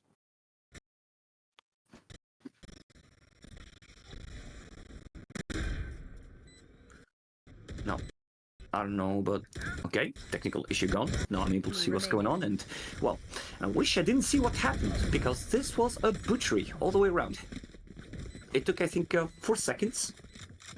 Just 4 seconds. And the round was over, and that's a 12-point picked up by Wings Club. So far, 12-11, KPS do have the economy necessary to get themselves a full buy, and they're looking to push their luck towards an overtime. I mean, it kind of feels to me that at the beginning of the second half, Wings Club were winning the map, right? But KPS are putting up quite a challenge now. Oh, sorry, I lost audio for a second there. Some weird bug. Lagged out a little bit. I'm back. Okay, we find Welcome ourselves on match point.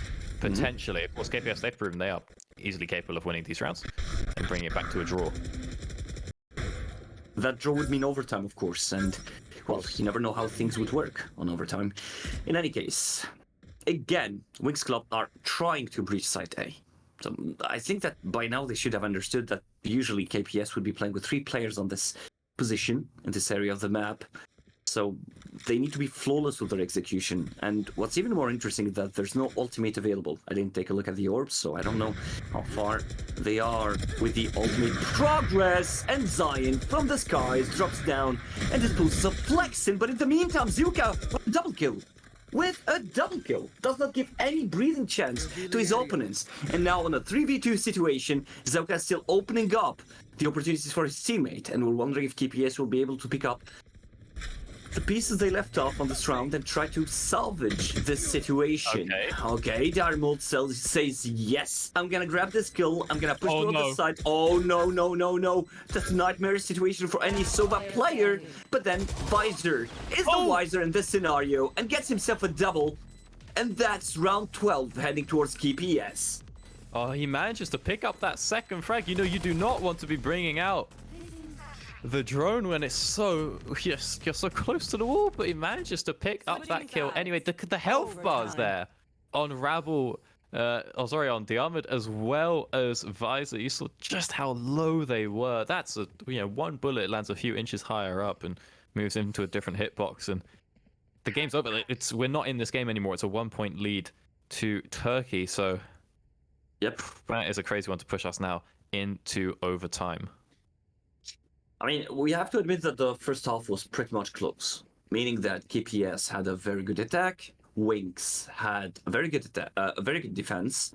I mean, and I suppose that Wings' defense was better than KPS's defense overall. And that's explained through the fact that the scoreline was 6-6, all right? And we have to admit as well that the defensive layout of Wings is not better in terms of agent selection and abilities than KPS. That sends through as well, and that's due to the fact that Astra's there to provide even more cover for her teammates. I mean, provided that usually you would see her playing playing B on her own. Usually you would see her playing A on her own, but so far we didn't see Astra play one single position. Astra kept on rotating around and trying to provide as much cover as she could throughout the map. Now, 1 minute has passed since the beginning of this first round of overtime, and there's nothing done yet. Still looking at the same thing. I mean, KPS are roaming around. They have no info. It's nice to say the second half has been so aggressive and very explosive. Whereas in the first half, we saw, how you normally play Haven, where it's a bit controlled and you switch it back and forth and you mind game it a bit. But this half has now just been sight. It gets a little bit of refreshing now that we move back over and swap the sides here. KPS now the ones back on offense. StarX finds out Diarmid, but he will be traded back most likely. Oh, okay. Visor grabs the double. Good spray control. That was excellent, and we have to admit that Jet just panicked on that position. He could have dashed away before the concussion happened, but then again, stuff like this happen all the time, and what's remaining to be seen is that Symbolize spams and get the kill on Zion. The reward for Zuka was a headshot on Visor, and now it's a 1v2. Symbolize 34 HP will grab this kill and will make a very difficult situation rather kind of possible, but 34 HP after plant, and there he goes, Symbolize. Woo! My god. You don't expect him to run away with this one. He gets away with it. You don't expect a breach 1v2 on site of all agents there. My god. Fakes it out on the defuse, and that is a blow for KPS. WNX going to be feeling good about that one. I mean, you have to think that the site is just done for. When Visor drops the Hunter's Fury, it's like, okay, you're trying to push through C site into a breach, into a Sova, all of Sova's kit. Like, there's so much just coming through that wall that you're like, oh, it's just over, lads. We'll try the next round, but then they bring it back. WNX find that win and now find themselves on the offense. And it's a much faster round. Starex boosting himself through onto the site already, clearing the whole thing out. Okay, and looks like that Wings Club are starting this round with the determination that, okay, let's go, we plant the spike, we win the round, and that's it. We wrap up the game and move on to the next map. But Zion here has a different idea. on. Good pick from him. The flash is excellent, and look, the whole squad is pushing defender spawn. And oh my god, what a massacre. Only 2 players left, that's a 4v2. But be careful, nobody's taking a look at Long, I think. Nobody is taking a look at that position. And as you can see, things are getting more and more difficult on the squad of KPS. Now that's, of course, a reveal dart. Symbolize will get that headshot. Pfizer gets rid of Starix, and Symbolize, the hero of the latest of this game, brings it back to Wings Club, defeating KPS after an overtime 14-12. I'm not sure. I think that my camera is on, but for some reason it's not working. Allow me a second. I don't see you in the room. So I don't see like 2 of us in the room with your camera off. I just see me in the room. There you are. I should appear now. Okay. Just to refresh. I don't know, the magic of computers, right?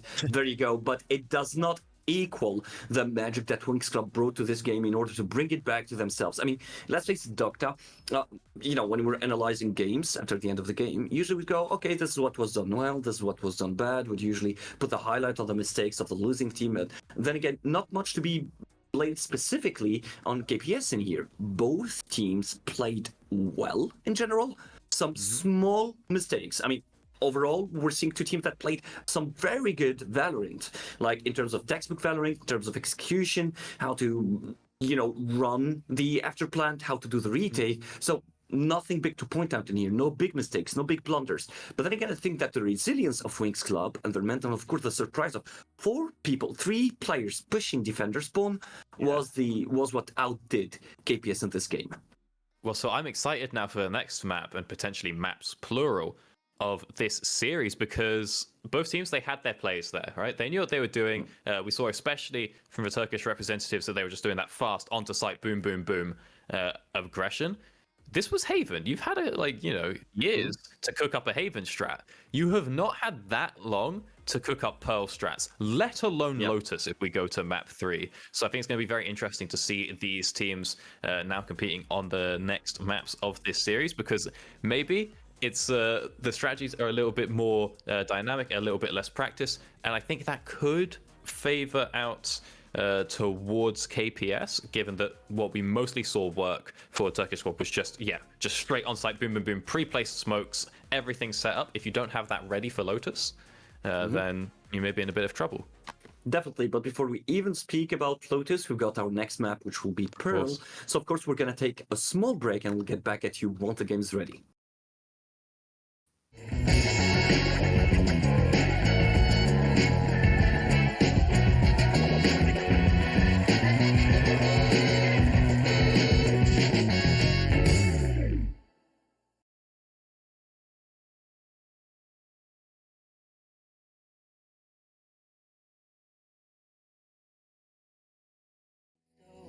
Not looking for no, heaven of gold, 'cause I got you.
Check up my body, join the flow.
To the previous Pearl, or we'll be seeing some, changes. I mean, we've got an Astra player who'll probably stick to Astra. Astra works on Pearl. She's very strong. I don't think maybe a Brimstone to give them another edge when it comes to pushing sites as well with this team pack.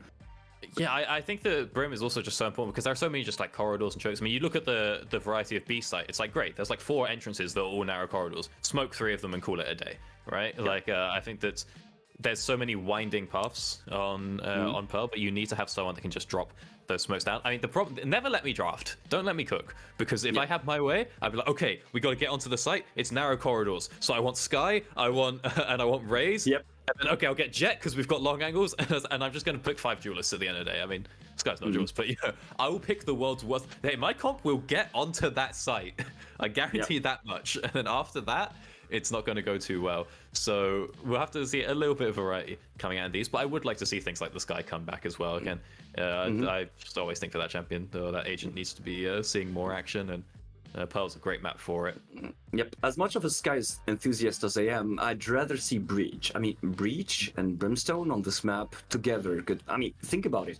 You've got Brim with the longest lasting smoke, right? He can deploy them at a fairly long range. So if it's holding mid, for example, he has the possibility to smoke out side A, side B, and mid at the same time. You've got the stim pack in here to give that edge, which, of course, like in terms of value, that's it. You don't get a better smoker. Maybe a Viper, but then again, Viper will be limited with her abilities in here. You'd always want to have that Brimstone. But again, if you put the Brimstone aside, you've got the Viper Spit, you've got the Toxin Cloud, you've got the screen as well, the Poison Cloud, sorry, and the Toxin screen. So that could come in pretty much handily, and will give you that possibility to get into sites pretty much quickly without having to spend an ultimate, which would be the case for Astra, as strong as Astra is, right? Well, that's the thing, right? I think that for me, the problem with Viper is obviously, as you've outlined, she's very strong on the map, but and especially, if you take something, like the Brimstone, or if what I was saying about going super aggressive, you need post plant, and Viper's Pit is absolutely great for post plant. For me, the problem sort of is that we've said we're pretty confident that we want Astra and Brim. Can we really have 3 smokes on the same team? Like, can we fit Astra, Brim, and Viper all in onto the same comp? No, because and where does Killjoy come in? You'd be losing on other aspects. I mean, there's a reason why everybody plays one smoker. I mean, you don't need 965 smokes, right? I mean, if you get 3, that's fairly enough. You don't need even more. When it comes to Viper, she's got the Poison Cloud, all right, but she got a whole wall, right, that cannot be destroyed. It's all about managing the toxin levels, right? So that's where Viper comes in. Plus, with the Viper's Pit, she can literally turn around completely. She can hold the site on herself as a defender. But again, we'll see what the selection will be here. Oh! Okay, finally, Harbor. Okay. Being picked by Rocky. I think that KPS prepared the map, okay? Just by looking at the agents. They must have prepared it. It's their choice of map at the end of the day, isn't it? So we'll see how well they manage to execute on this one. Of course, like, Harbor is an agent that most people, I think, don't rate very highly. Okay, I don't feel too things qualified to changed. talk on the subject. Things changed, by the way, a couple of weeks ago. Harbor has become now he's being selected. He's being selected right and left. He's becoming stronger and stronger depending on the map. I work my day job at an internet cafe, so even though when I don't play too much Valorant, I still keep up with the trends. I talk to the kids, and I was like, fellas, I swear I haven't seen anyone I've seen no Harbor in my life, and they were saying up until recently that he was still kind of washed. So I'm excited to see it now if Harbor's actually getting into that era of viability. I mean, look, at the end of the day, Pearl was just made for him, right? Choose it's his your map. agent. So you have to assume that there's a little couple of strats being cooked up here by KPS. Yep. Who have actually ended up going for 3 smokes, sort of. I mean, not 3 smokes, but again, I don't really like the pick of Harbor into Astra, that's for sure. No. But seeing the KO being brought up on the side of Wings Club, well, that's an excellent pick, by the way. I completely forgot about KO. He kind of disappeared from my memory as well because he's not being picked that much as well. But I think that he can bring on his weight when it comes to Pearl. Like the pop flash, I've never seen a comp game, like a competitive, not comp as in comp queue, but like a pro game where I've been like, you know what would make this comp great? You know what would really fix this game for me? KO. Let's get KO. I've never thought that in my life, so I'm excited to see him in this game. Maybe I'm wrong, but no, because KO has always been a staple on maps like Ascent. He has been a valid pick throughout the previous season and the beginning of the season. He has been a strong pick if you were to use him, for example, on let me remember, Breeze.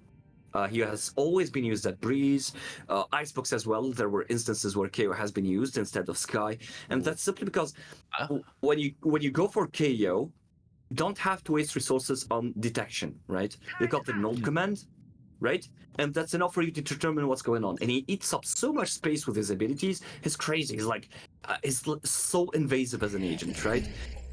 So yeah, and being able to silence your opponent with the ultimate, that's just crazy. That you're pushing into a side, someone's preparing an ability, for example, silence. end of the story, right? So it's a very strong pick. We're going to see how it's going to be managed and handled and what sort of impact he will bring in. Because again, KPS picked this map. They seem to be ready. They seem to be prepared, right? And especially with the Harbor here, he'll be bringing so much value into the game if used correctly as well. So let's see what's going to happen. And that's the way, all right? That's a side taken, all right? And the retake will be a 5v5. Alrighty. A nice confident plant comes down. The walls up and across, but he comes down flexing. Will he find one out? No, he's tapped instantly by Zion. Zuka should get good information off of here as well. Have to get the trails out first, but will they connect? No, they don't. Taken out before he can find out exactly where Zion is. Oh, he should spot Zion there, but he doesn't. And now finds himself in a 1v3. Middle of the fight, 1v4 even has taken down nice and easy. KPS open up 1-0 to start this round. And all it took was away from Rocky, just a wall, and Harbor enabled his team to gain access to the site. Now, okay, still piss around, they cannot, draw judgments yet. But it's safe to assume that this next round will be a little bit complicated on the lineup of Wings Club, I suppose. I mean, there's another pick we did not discuss, which is Fade. Fade is extremely strong in Pearl. That's why she's being picked over Sova, right? You can get the detection without worrying too much about the obstacles, right? As you can track down your opponents pretty much easily, and Nightfall has just so much impact, which reminds me that we didn't see any Nightfall, I suppose, in the last game. We've seen Fade, and that's Zion going ham on mid, losing his position, certainly, but yeah, nothing much happening aside from that. And that's side B, that's not being covered. I think that Wings Club went with the idea of, okay, see side B, we'll play it as a retake only. We're not going to waste resources or time, doing too much. And that's a way of keeping anybody from Wings Club to do a retake towards the side. There you go, got the ripple, the wave after it, and there you go. That's side locked down. No defender can access it now. I'm starting to see the appeal. Okay. There you go. That's what Harbor does. Yeah, that's a lot of control. Cutting off the site entirely. As everyone now has to fall back. I mean, they do have a very strong sight line, over onto the bomb. But yeah, there's enough smokes, I think, from the Astra to maybe warrant us not being this far back. So the armament just runs right back in. Last player standing. Taken down, but still ends up being a 4-for-1. I always get worried when I see this hold, on Pearl, where you plant and then fall all the way back. I'm like, surely there has to be enough util to retake control of the bomb, but because you have such long sight lines on it, it is relatively safe to do so. 2-0 over to KPS. Can they make it a third? Probably not. So looking over at the state of the guns, unfortunately, given that only Zion went down in that round, that means that nobody has an excuse to buy a Vandal. So we should see a confident 2-1. Most likely, but then again, round 3 starts right now, and it feels to me that Wings are a little bit lost when it comes to Pearl, but again, that remains to be proven in the upcoming minutes. And you can see that the idea in here is to put more pressure on side B, since, in 3 rounds, 100% of the attempts made by KPS were directed at this side specifically. But now what happens is that they got an idea that they're splitting up towards side A, thanks to the turret coming from Rubble in here, who's holding his position. Ooh. Excellent shot coming here from Symbolize that grabs himself a triple, and that's a push coming up from Rubble.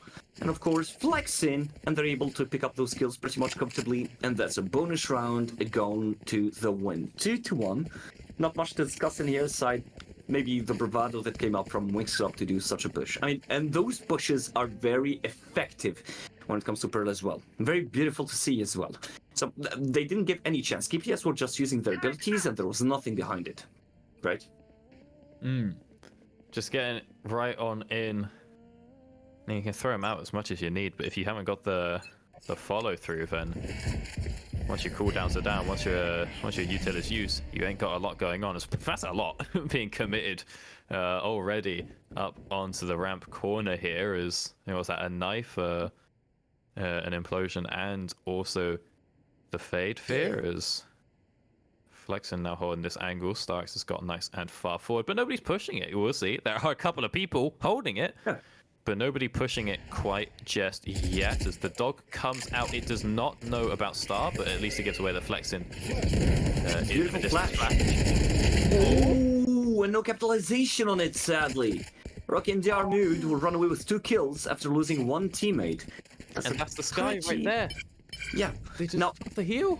wait, but they have a cosmic divide. They could play defensively, and the moment the plant is done, because you will see, they'll probably go for the safe plant where Harbor will start pushing walls in order to, keep them from getting close to the spike. But with the cosmic divide, that's an amazing opportunity for them to play it around.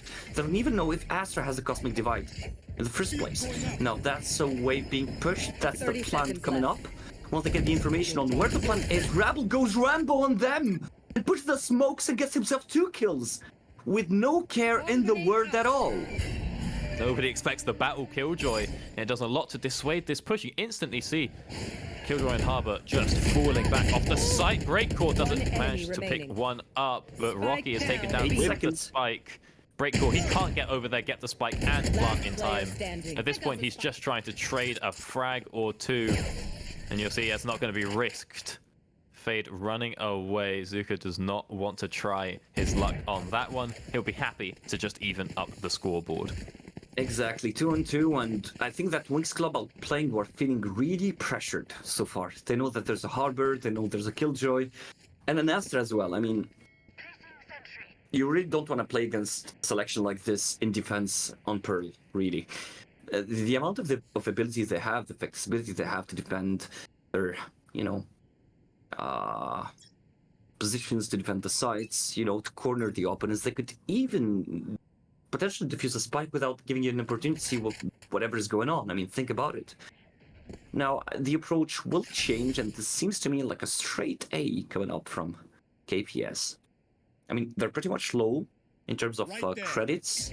We're seeing a Stinger in here, a couple of Vandal. I think there's only 1 Vandal, but that remains to be seen. And, well, slow steps towards side A, and Astra is surprising here, but able to get that kill will change positions due to the presence of the wall. They know they're coming from the left, and that headshot from Zion was just beautiful. Symbolized on the ground, that's the plant happening right this instant, and it's going to be very difficult to manage the defense on this side. I mean, it's a 4v4 situation. We're not seeing a lot of ability, but Keo will be able to dismantle the defensive lines in here. If there's anybody on the side, they're going to be hunted. They're going to be pushed out of position. That's exactly what Flexin is doing right this instant. Now, there's a known command detecting 3 players where they are exactly at the pop flash, getting important, precious second.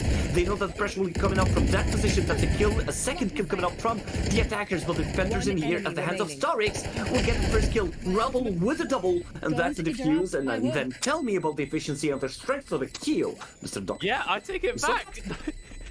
What? They got it. Okay. Okay, they got it. But that was, the information just alone. Ignore the flash, ignore the suppress. Just 3 people, none of them are on site. They're all far back. We can all just run in. Like, it's chill. We don't need a breach or something like that to get us in. I mean, they were already pretty committed onto the site, but I just loved locking it in. And then, yeah, he has actually just such long range on his util as well. Like, those nades, they go far. The knives go far. So it's not like a Phoenix or something, right?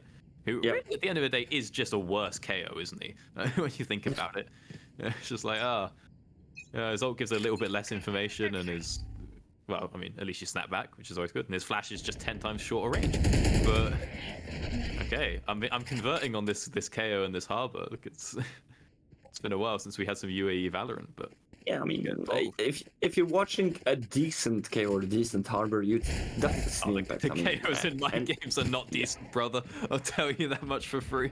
Yeah, I mean, I reckon you're a CSGO player. I mean, one of the things that you might notice is that KO is like the closest flash user to, flashbangs that right? Yeah, they go quite There's far. a strong throw, there's the close throw, right? And even the mechanic and the way it works is just like very intuitive. Well, so it's very easy to pop flash with KO.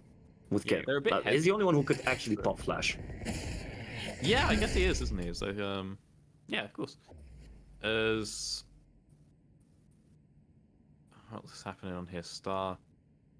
Holding. They know that there's at least 1 player here. The detection. Ooh, good flick from Starix. I mean, he just had to pick someone out of the shooting gallery in front of him, and that's the second one. He had a lot of options on that shot, to be fair. 30 seconds left. kind of a 70-30 if he just pulled the trigger and randomly would have hit someone, but Yeah. gets it anyway. Woo, a bit close on that shot. Nearly just coming out early enough, I think, to get underneath the bubble, but doesn't quite connect. Oh, now lockdown's deployed. Oh, now they know there's nobody outside of the site. They know that there's something Oh, in the gallery. My God. My God. great call. Ooh, Better Rocky. than this. Oh, you don't want to see that. It could have been worse, by the way. Could have, but ooh, oh. And there was even a lockdown deployed from the defending Killjoy, by the way. There was a lockdown, and it didn't bring in too much value, by the way, to the team. No, it didn't. But at the end of the day, Destroyed. that's the point they will take. No, I think it ended. I'm not Just climbed out on certain. nothing. Yeah, I didn't see it do too much. I had the feeling it was destroyed, but it may well have just naturally ran out the clock. And oh, rough round now, looking up for KPS as well, because you can see, you know, great situation in terms of ults, but we don't have the guns.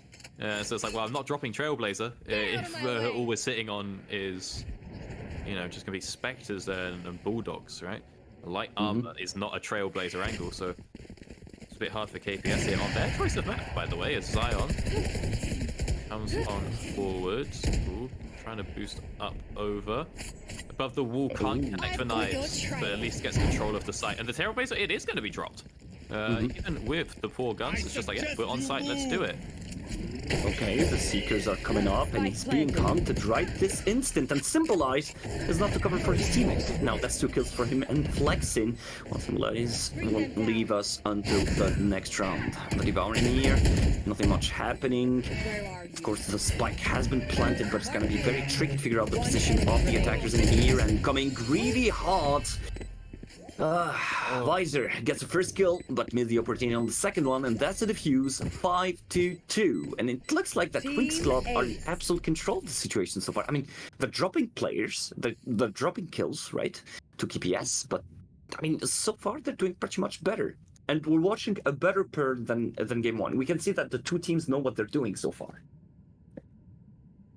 Okay, and we take the tack balls. We gotta take it. We gotta have a little bit of chat through this one, because yeah, on that half, so much was committed on that round. You know, the Seekers as well as also the Harbor are completely, you know, forcing everyone off of the site. But just didn't have it. Not have that dog in us to be able to reclaim the site. And so now you definitely need to call a push like lads. We blew all our ults. We blew knives. We blew what do you call it? We blew Seekers. And we The Seekers as well, yeah. As well, it's like we got nothing in us. We don't have guns. Well, they'll have a couple of guns this round because they ecoed last, but actually, I think they should have a full buy actually from how hard they ecoed last round. But it still doesn't feel great. It feels like you could have just had both. You know, we could just sort of tactically sack for last round and save the ults for this round. It feels like quite a desperate play to commit so much when you could just wait one round before you do it. Definitely. I mean, KPS are probably afraid that Winx Club would take the momentum in here. I mean, look, playing attackers on Pearl is very tricky. Oh, It's almost scary. Okay? Whoa. And, well, I know that they could have waited, but maybe with the deployment of the ultimates, if they were able to grab that round with the buy that they had, things could have been a little bit different. But the challenge so far is to get around this operator on the hands of Star. And it doesn't look like he wants to let go. Look at his position. Look at where they're playing. This is insane. They're literally eating up 40% of the map so far. Just And no one can absolute move. Control of the longer angles, and Killjoy's got mid locked down as well. Trailblazer's just taken out immediately. Don't do it, dire mood. The brief Don't do it. peek Don't that. peek it. Oh, he might. He's thinking about it. Ooh. No, he's not. He's not thinking about it. He's leaving. He's on his way. As Zion sneaks up through into the gallery. See if he can't. Oh, he's been made. Okay. Down. Beautiful from Zoka. Like, beautiful setup in here. I would feel bad. I would feel bad for him. Like, getting caught up like that, nobody wants to do that. And, you know, usually if you want to go Rambo those angles, it's always preferable to have someone with you to get the refrag in case, or to provide you with support. In the meantime, Rebel will get that headshot on dire mood, while the action has rotated towards side A. Rocky would get himself a first kill, while Visor simply lost in this game, not playing as good as we got used to before. And look at the spam, not enough from Symbolize to get rid of this harbor.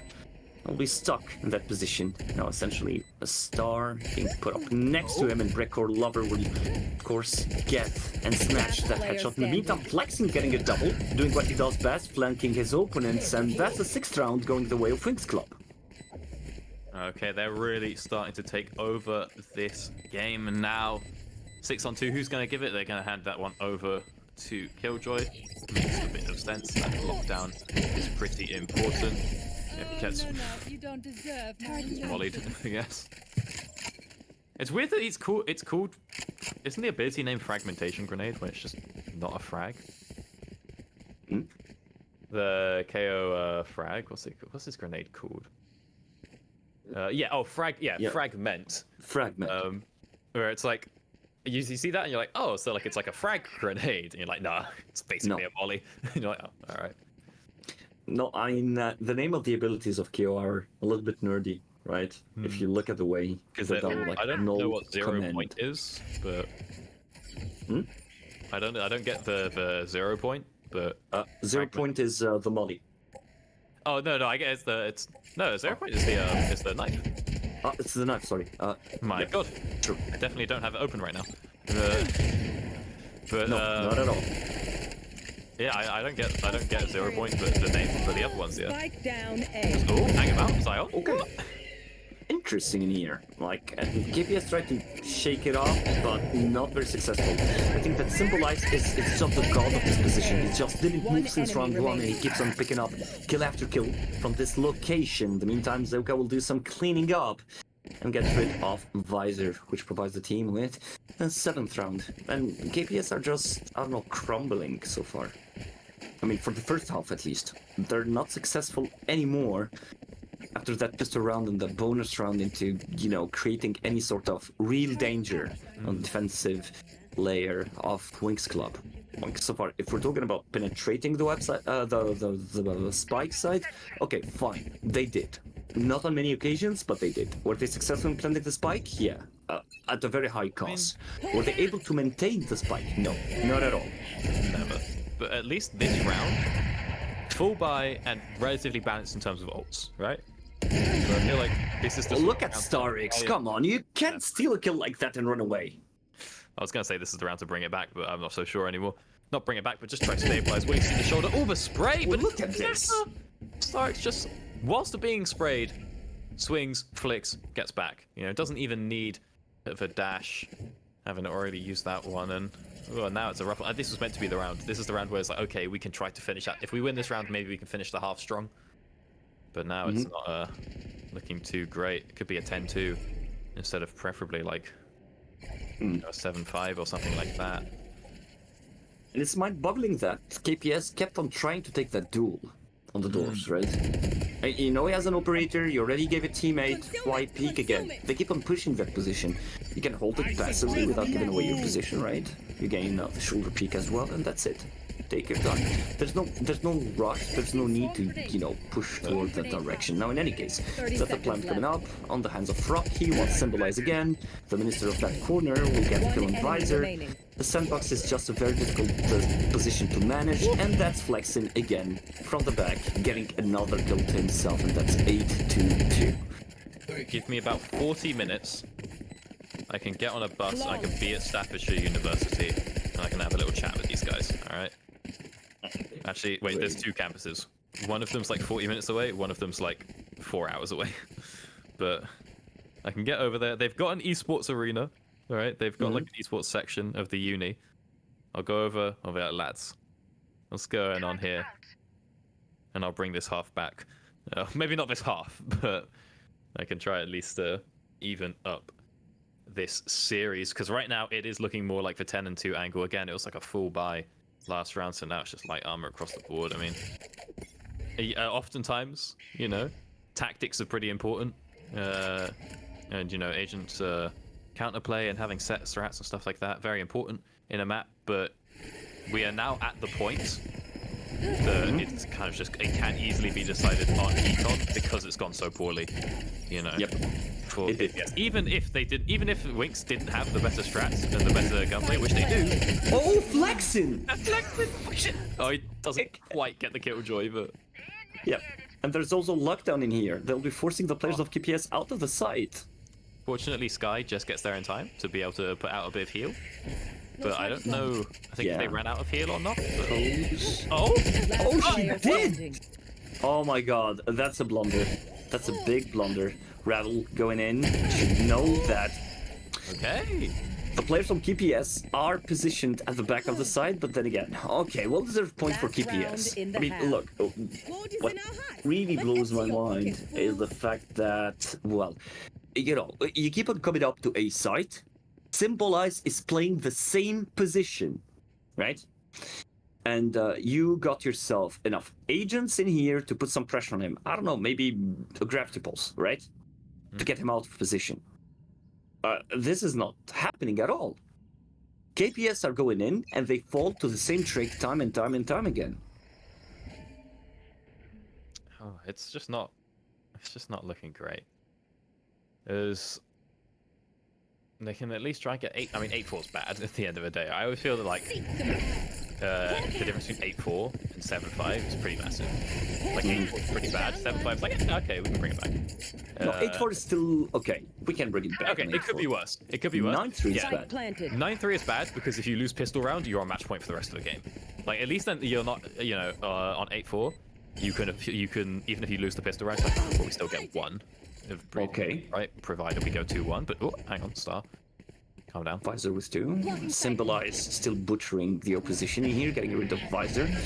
Oh, Rocky holding this close angle has been suppressed, but Starix again taking too big of a gamble. Meantime, only one player left on the last round. I mean, there's nothing much to do in here at this point. And well, team in for the Phantom instead. Well, I'm not sure if it was the wisest decision, but Damude will secure a 4th round for Switching KPS in sides. here, 8-4. It's not a desperate scenario at all. This is still extremely doable, extremely feasible for the squad of KPS. They can bring it back pretty much easy. I mean, look at the lineup. They've got Killjoy, they've got Harbor, and they've got Astra. I mean, try to get Yeah. through them, right? Try to get through their Okay. ability. They won the last pistol round, so they win this one, and then yeah, 9-6 is not bad if you win this pistol round, right? That's like okay, Yeah. yeah, it's just a couple of rounds. That's fine. That's fine. So they do need to win the pistol round. Okay, it's not the end of the world if they lose pistol and end up going to 10-5, but it's pretty. It's not the end of the world, but it's pretty bad. Especially when this is their match point. Again, of course, this is a double elim tournament, so losing this series does not disqualify you off rip. But Star trying to find some long range sheriff shots. Can't get them yet. Oh, great for a Zion. Ooh, Trade him back. Spike down B. okay, that's the beginning of the round. We're already down to 2 versus 2, by the way, in the blink of an eye, with a spike that's under the control of Breakcore Lover. Of course, moving right and left to his own beat. So far, trying to play mind games on Starix. Okay, Nanoswarm, that's a very good idea. That's an extremely good idea from Rabble. That could have helped to get rid earlier from Symbolize, by the way, in the sandpit. And that's the spike on the back of Starix, 100 points. Flaunting, of course, a Sheriff in here. 1 bullet to the chest, maybe even to the knee. Or Oh, to yeah. the toe would be enough to dispose of this Astra, but Visor's preparing his stars in advance. Still worried about Site B, making preparations just in case something occurs. I think Visor has to get the shots during the plant. And look at this, it's 22 health and a ghost versus 100 on a sheriff. If he 30 doesn't find the frag seconds left. now, Planted. But the tap. they're risky. He needs the biggest flank of the lifetime. He needs to get the element of surprise. Oh, he's not going to have it. Star X spots him Jinx. out, takes him down, and that is disastrous for KPS. And it's extremely sad because they had an excellent beginning of the round, right? They pushed Site B, they got all the information they needed, they grabbed 2 kills, but they kind of... Just because they saw the spike, I mean, I understand, you got the spikes, you gotta cover it. But the rotation was extremely slow. There was an overcommitment coming from Zion, I believe. And they could have played this a little bit more intelligently, if you know what I mean. Yeah. Still, they gave away a needless kill, which left the Killjoy stuck behind the wall. Made it an easy target, right? Easy Yeah, and it's bully. too long on the rotate. Like, there's no way for Killjoys to get out, right? You just have to wait for Visor to turn up, and it was a great volley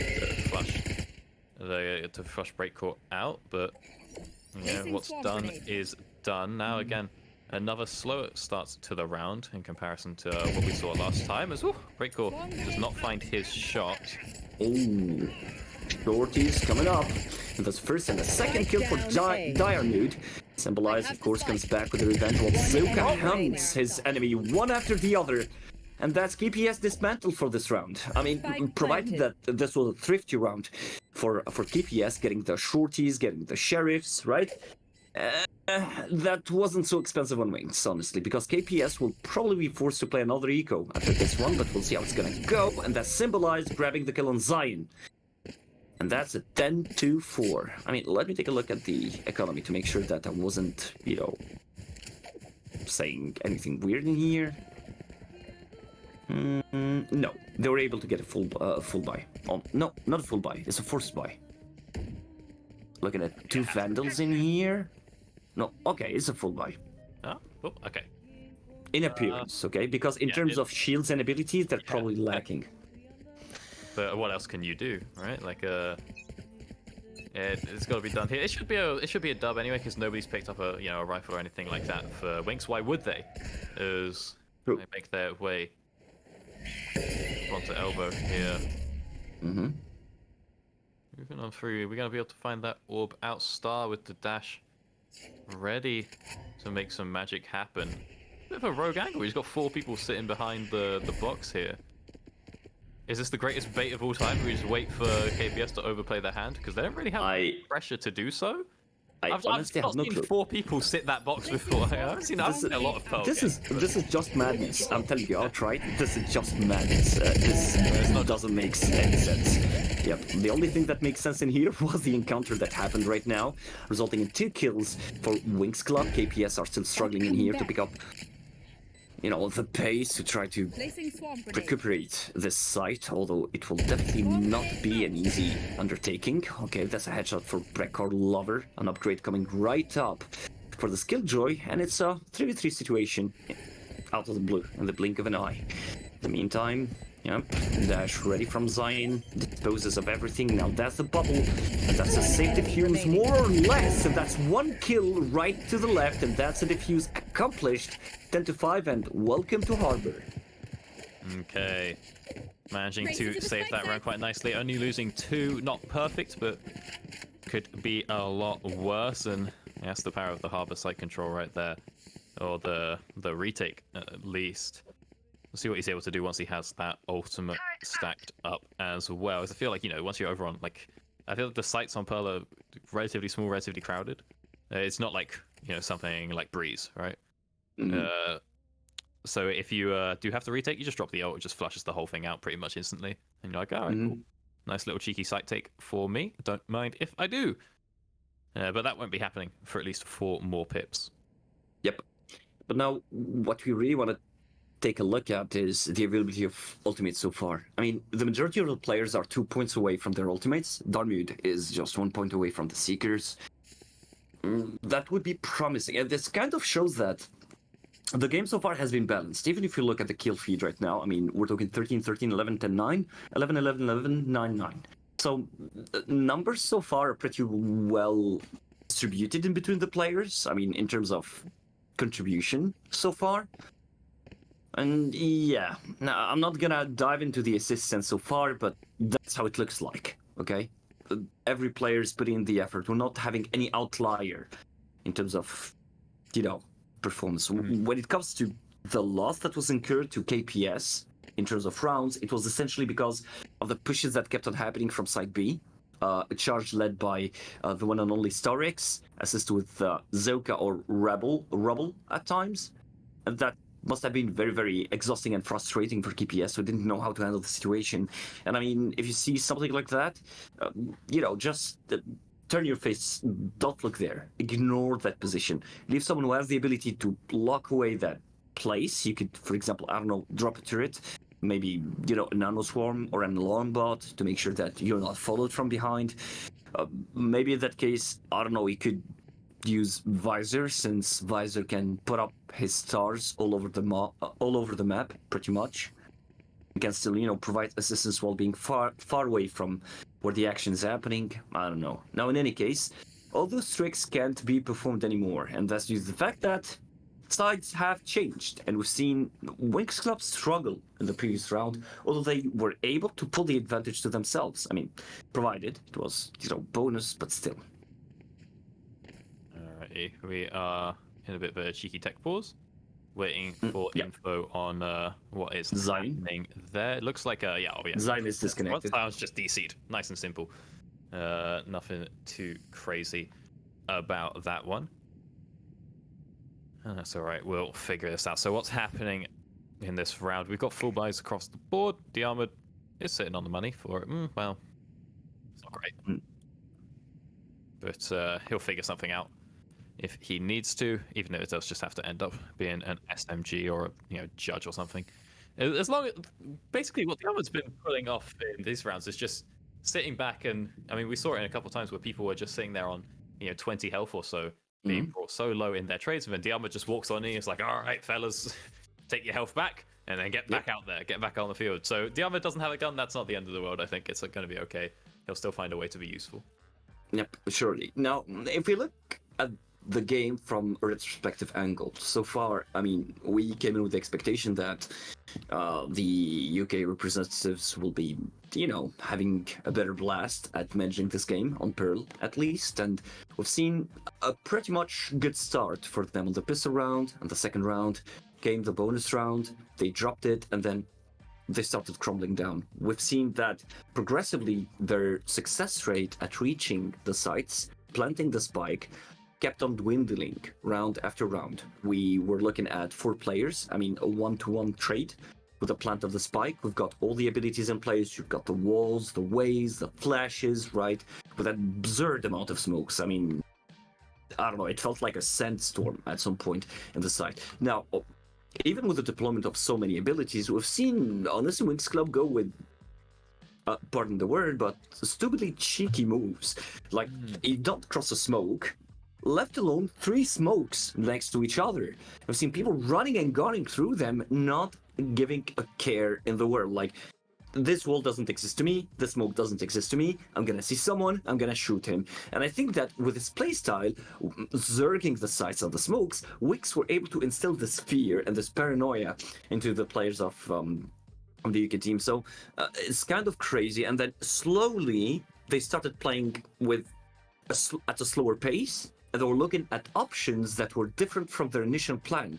So they started spreading out on mid, and they started to try to overtake A, but advertise Symbolize was there to stop them. So is there anything that you could see have been possible for them to break this lock, to have a better first half?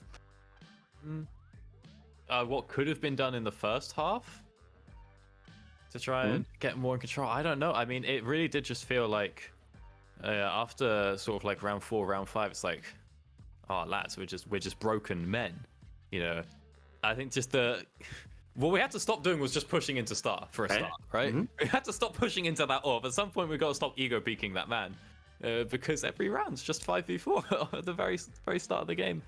Maybe switch it up a little bit, try something up on mid, just try do some sort of crazy rotations, but it's not like you have like a anything that allows you to do something crazy like that, and it is Pearl at the end of the day. It's not like you have some massive like long path you can take, but I don't know, at the same time, like, I feel we've had to try a switch up instead of just keep throwing our heads into the wall, because that is what has now got us just to lose that many rounds and be at this 10-5 scoreline. Again, 10-5, not the end of the world. 10-5 is you're losing, but you haven't lost, and that's okay. And hey, what was the scoreline in the last game of VCT?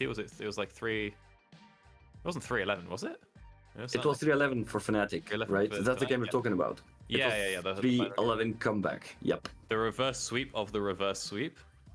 Yep. What a great set. That's what makes esports magical. Everything is possible. But yeah, all in all, you know, that's how esports run. And maybe after this technical pause, you know, we might be seeing a resurgence in the performance of the UK squad, the I mean, Korean difference. pop star superstars, Yeah. SPK, KPS, yep, Korean pop stars. There you go. I mean, they might become superstars by the end of the game. So you never know. It's all a game of momentum. I love that the difference between Valorant and Counter Strike. Mhm.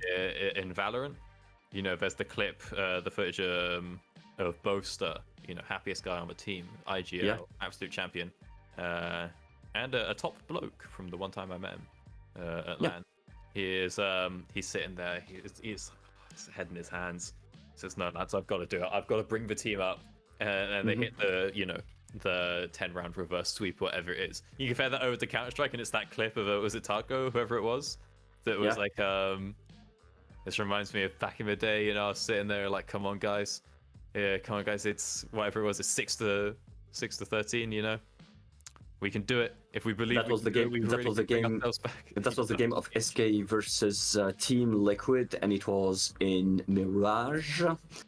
And that's exactly the game where the Cold Zero four ult kills happened, right? Where That was the same game. Yeah, that was the same game. Counter Strike lore, it was the same game. That was just well. funny. Oh, I was thinking of Inferno, but it's Inferno is the clip of him reciting it. No, I think it was Mirage, right? And then No, I Cold think Zero the brought it game back. could well have been on Mirage, but you know the clip of him talking about how he tried to give the motivational speech and then instantly lost the next round. I don't know. That story was told whilst casting Inferno, but that's it. I didn't know it was I'm the not sure Cold about That's that. actually crazy. But if you're talking about motivational speeches, the best motivational speech that I heard in esports was the one from Shocks to Team. I'm not sure if it was with Vitality. No, it was with G2 when it was still a French organization back in the day. And well, if you could find the video translated, because the motivational speech in French is in French. I mean, if you understand French, it will like hit you right here, right in the heart, right? You would go up, turn on your computer, start playing, and try to win just by hearing that, you know. So I mean. Interesting.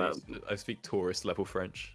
Mon Ah. français, le français d'un petit garçon avec the bonjour, Ah, right? je voudrais une café au lait, s'il vous plaît. Café au lait. Yes. All right. Yep. Anyways, speaking of café au lait, what we're gonna do right now is that we're gonna grab that café au lait. Due to the technical disturbance in here, we're still waiting for the players to rejoin the lobby so we can, of course, continue and proceed with the game. So, of course, it's not forfeited. We'll be back with the same score. And in the meantime, I could suggest that we grab some snacks, and we'll be back once the game will be live.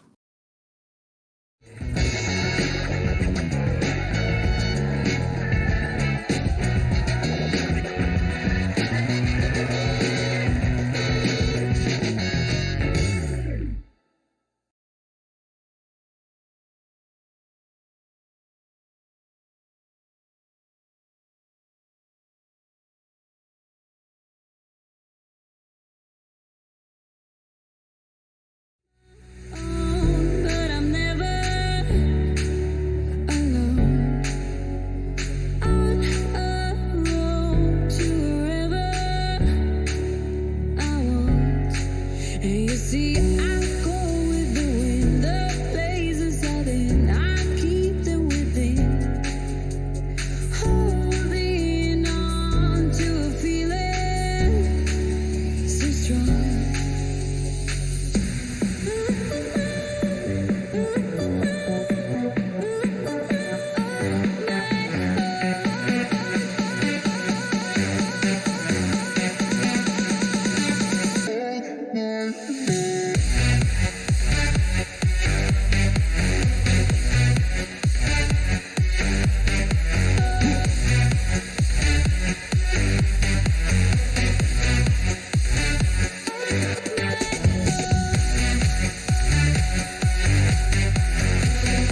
I've seen things you'll never believe, and you know I'm here on my own, a long way from home. It's where I belong. Following what is burning.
my breath away. A young and pretty, was it just a dream? The next day you called me up. You told me I'm your little buttercup. You came over and you fell into my arms. Well, I know what I feel. Please tell me your love is real. You make me smile when I think of you. If I am down or when I am blue, I can't get enough. You make me happy, I feel so fine. Oh, how I wish that you were mine. I can't get enough.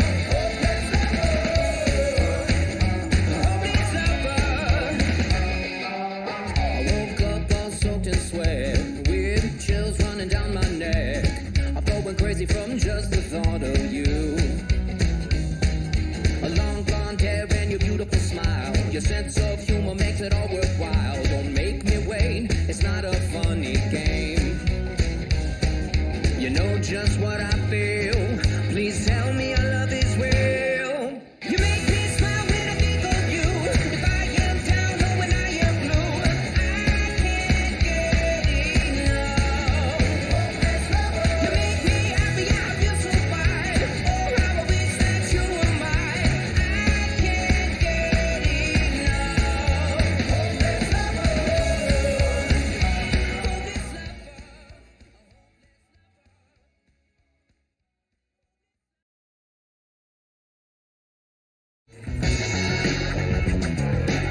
down when I am blue. I can't get enough.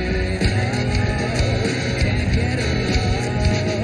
I can't get enough. I can't get enough.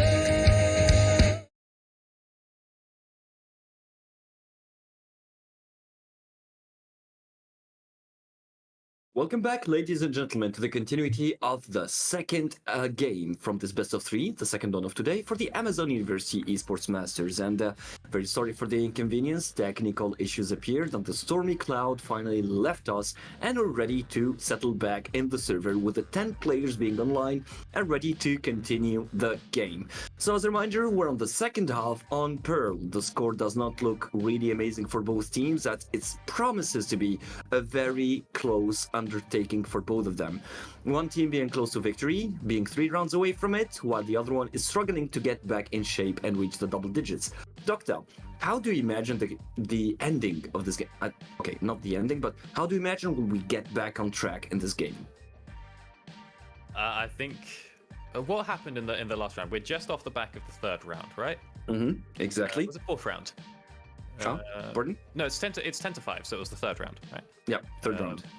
And so, yeah, 2-1 in favor of Winx. So from now, we really need to see KP as the UK representatives step it up, you know?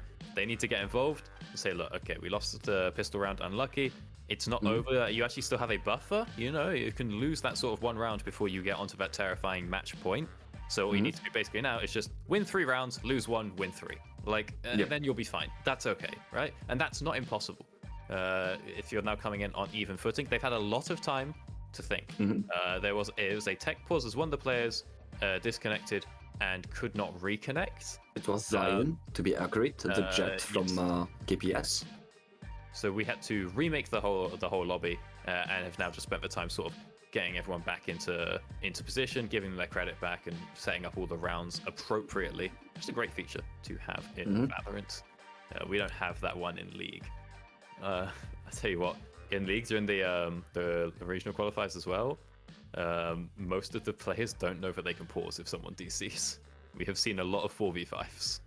Where the players are just like, oh, I didn't know that was a button in League. It's like, well, you have to know that, like, yeah. Okay. Yeah.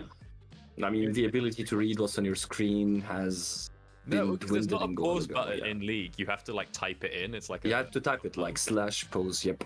/pause. Yeah. So a lot of people just physically do not know that option exists. It's like, it's like, oh, I didn't know that was just built into the client. So it's fair, but at the same time, like, it's in the rule set, bro. Like, read your rules. Plus, it's a custom server, so a request to the admins usually ends up in a pose being put in place. And as I remember, technical poses do not take a short while. They're actually extended compared to, your tactical timeout. Now, in any case, glad to have all the players ready. I don't have information on when exactly the game will start. So, of course, I'm just waiting for the directive in here. And, the teams are switch sides. Okay, Yeah, I'm we not already 100% did. sure We what did. was meant by that, but we'll find out on the day. If teams may have swapped. I think it seems like they made the lobby, put the guys on the wrong side, like, we can't swap it. We'll just run with it. It doesn't really make a difference as long as the halves are right. Yep. And now they're just, I believe, setting up the credits of the players. So I think we have got the lobby running, and we've got the game started. It's now just the setup to bring us back to where we were before the pause. Yeah, rolling back to a previous state of the game. I mean, again, it's cool as long as we get back to where we were. Right, we're not losing the score, we're not losing the progress. But what I'm worried about in here, Docta, is that we're not in a high-level league, right? We're not talking about the professional level still. So you cannot expect the players to have that elite mentality, right? Of professional players who come in like they're extremely focused. Even for a professional player, this could be a challenge. So an extended period of break time could actually be extremely harmful to teams. They could lose steam, lose momentum, and so on. So do you see that this could impact X Club negatively, as they have been roller coasting the first half, or do you think that the advantage that KPS was finally able to get on the bonus round will be lost due to that? How do you see things? No, I think this is definitely a bit of a disadvantage to Winx. Like, they definitely had the pressure. Yes, it's the last round was won by KPS, but it's like, that's not really pressure. That's like, okay, we expected that. It's it's the bonus round. We knew this would happen. Winx, they had the pressure the whole game, right? They are winning the series. They are 1-0 from the overtime of last map, and now they've just been winning the entirety of the first half, and then the pistol round. So as we said, they are on 10, so not quite on match point, but close enough. You want to keep that pressure up so that your opponents, make mistakes, right? And they're sweating and they're nervous. We have now had quite a bit of a break where the players can be like, okay, lads, luckily we've got something going on. There's a guy who's DC'd. We can figure something out. Actually, it was Zion that DC'd, so it was Staff's player that DC'd. And you say, like, okay, just take a bit of a breather for this one. Yep, and thinking about it, okay, having a breakdown will allow you to have a little small conversation about what has been going on and so on, but we didn't see a long enough half to discern what the calls and the tactics and strategies and positioning from both teams are. So it doesn't give you that much of a leeway to actually have a proper conversations, but if we're talking about, for example, the attack side coming from Winx Club, it's pretty much clear that they would rather go with a frontal attack with 5 players, right? Maybe that's split with 1 or 2 to try to keep that flanking opportunity, to keep it, running and alive, to create that paranoia within the ranks of the defenders, which is actually done by Killjoy essentially, and I suppose that they will be using KO on the forefront to pop flash the sites and grant access plus detect the positions of the opponents. So that's actually what we're going to see, and I do believe that they will be betting on the quick pushes towards site B instead, as it's easier to access, and that's exactly where 0 point, that's where KO will shine the most, and they'll be able to gather as much information as necessary. That's for one. And two, it's easier to play around site B due to the sheer amount of smokes that's at the disposal of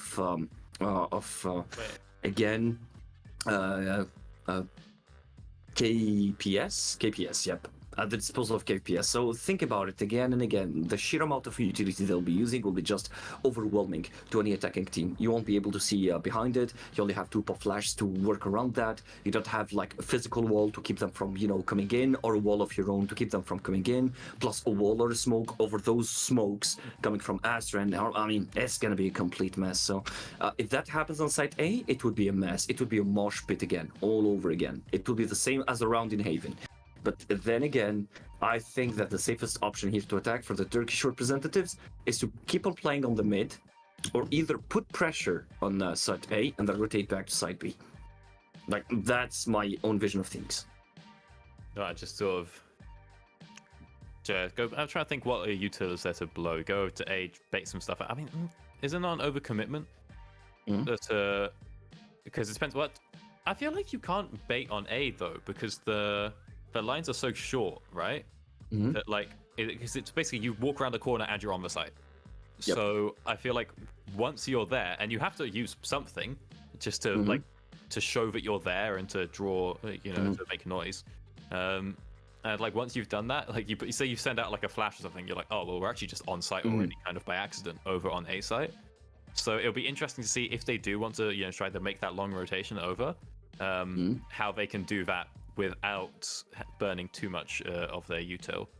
Yeah, I think I think using 3 players in that position, especially if you take a look at the nature of how to hold that site, you usually would see players taking that corner pick, right, to get information. And, well, if they see 3 players, the call will be natural, many of them, because it's kind of difficult to enumerate how many people are there. Maybe you missed 1 or 2, but you would call, it's probably A, they're going for A, right? In the meantime, you can keep your spike carrier, someone else with him, right? Somewhere around A, maybe you can send them, making some noise on mid and then pick up the spike and then get on their way. And the problem when it comes to the defenders of site A is that usually they will take those shy angles, like for example in hell, in the small corridor, right? Or elbow, you call it however you want. And that's literally limited vision. Okay, maybe they'll hide behind the screen, but hiding behind the screen has never been a good option. And I do not think that it is for my teammates when they're typing up a storm, getting on the comms, hiding behind their little monitors. Wouldn't say it's clearly. Yeah, but then again, for SPK, I don't think they want to come in the jet on that side A, right? Not really. I really do not think so. That's a I think that she wants to fly free. Yeah, but then again, I think playing the jet on A or playing the jet on mid would allow them to potentially maybe put the Harbor on that position. Harbor should be super good at holding that line. He's got enough tools to keep his opponents at bay, Over on A? Oh, sorry, on B. I meant on B. Yeah. I was saying Harbor and B. Yeah. So you get the Harbor on B, and then it's like, oh well, what do we do with the jet? And honestly, if it stars, he's kind of going crazy with it. But what do we do with the KPS jet is a bit of a different question, unfortunately. Is we should be diving on in relatively soon. We were told 1 minute 5 minutes ago, and now we're being told 1 minute again. So figure out what's going on. It's fine. Usually, Murphy's Law, right? Anything that can go wrong will go wrong. So when something, breaks, it's like a cascade of things that keep on happening. You did the live final, right? Pardon? Did you do the live final for last year? I think it was the regional qualifier. No, it wasn't. No, it wasn't. It was before Mena joined. No, it wasn't AU. It was. No, I don't think so. Last season, it was Amazon. Yeah. Yeah, but it was before Mena joined into the Masters. That final was a banger. No, well, I wasn't there back in the day. I don't remember. I don't remember working on that. There was I believe, either 5 or 6 hour delay based on the venue. I'll tell you what, we had vibes in the cool waiting for that to finish. It was a pretty good one. Apparently the game has started. The game has started up. Yeah, the longest delay that I had on a tournament, and we're talking about a big tournament, was I think 10 hours. Oh god. Yeah, that's pretty much frequent, So, I mean, back in the day, it was extremely frequent, especially if it's hardware related. It was a LAN, so there was nothing much we could do about it. But then again, in case you're wondering, there's no need to worry anymore because the 10 players are in here. Money is fine. Everything is bankrolled in here. We've got the abilities back, and the correct score 10-5. We changed sides on the screen, definitely, but we're still talking about the same teams playing the same sides with the correct score 10-5 for Wings Club, while they try to attempt a take on side B. Now, I wasn't completely correct in my assumption in here, as Killjoy is holding the flank from side A to avoid any sort of disturbances with the, rotations or back hunting coming from this Astra. But in the meantime, this first attempt will be happening in proximity in the vicinity of side B. And we've got already 3 players rotating and relocating in order to protect this position, and look at what Harbor does. That's it. All right. And you're waiting for 10-15 seconds. Yeah. Is it 7 seconds of wall, 2 walls? Like, you got a long time on that one. Can't use that yet. See what's going on. Across the rest of the map, of course, Visor doesn't really need to move quite just yet. I don't see where the stars are down. Actually, doesn't have any stars over there. Not sure how many are in the pocket. As we on slowly got to go around and dash on through Starks. Can find his mark. But it gets reduced down. Just 30 health. Picks up the gun, walking around the corner, never the best of ideas. And gets taken out by Breakcore. Okay, and that's Zevka getting a double for himself as well. Breakcore and dire mood services will be denied for the KPS squad, as the situation is still a 2-on-2 with a spike on the ground. In terms of abilities, we don't see a lot of things, right? An ultimate has already been committed from this fade, and Zeuka is still holding on to this elbow angle. You probably know that it's here, under the arcades, and he gets disposed of, and now that's a bubble, a defuse that is starting, and well, there you go, that's Astra. You cannot defuse right away with an Astra, but there's a Cosmic Divide that has been committed as well, and there's no way to stop the defuse right now. Get out of here! No way! There's no way! No! No! No way! God. What was the time on that one? Is that 0.05 or something? My God. All right, there we go. We got the clutch of the day. Ooh. No, you can't make this up. You cannot make this up. Oh, that is heartbreaking for KPS, but I don't know if we have the technology for a replay on that. We have the technology for the replay. We'll find a We definitely do.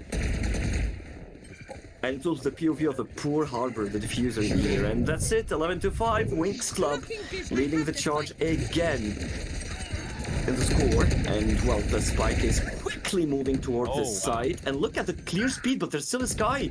And, well, Zion gets... Oh, sorry, I said Sky, right? There's still a Sky. Was it a Jet or a Sky in the side? No, it was a Sky. One enemy remaining. It definitely was a Sky, yep. It was still in the sandbox. My God. In the pit. Match And point. that's a 12-5. 3-0. My Lord. On to this. And that was fast, eh? Is this for technology? Yeah, Oh, it might this well is be the technology. There you go. Yes, I also want to see what the timer was on this one. And look, Harbor took almost the best angle. He was maybe a pixel away. And look at the peak, man. Like, he comes out, and it was a wall bank. Like, he knew exactly where to shoot. God, that was perfect placement coming out from Astra there, earning that round confidently. As we now And that find was- a match point Crown, who of wants this to fight it? series.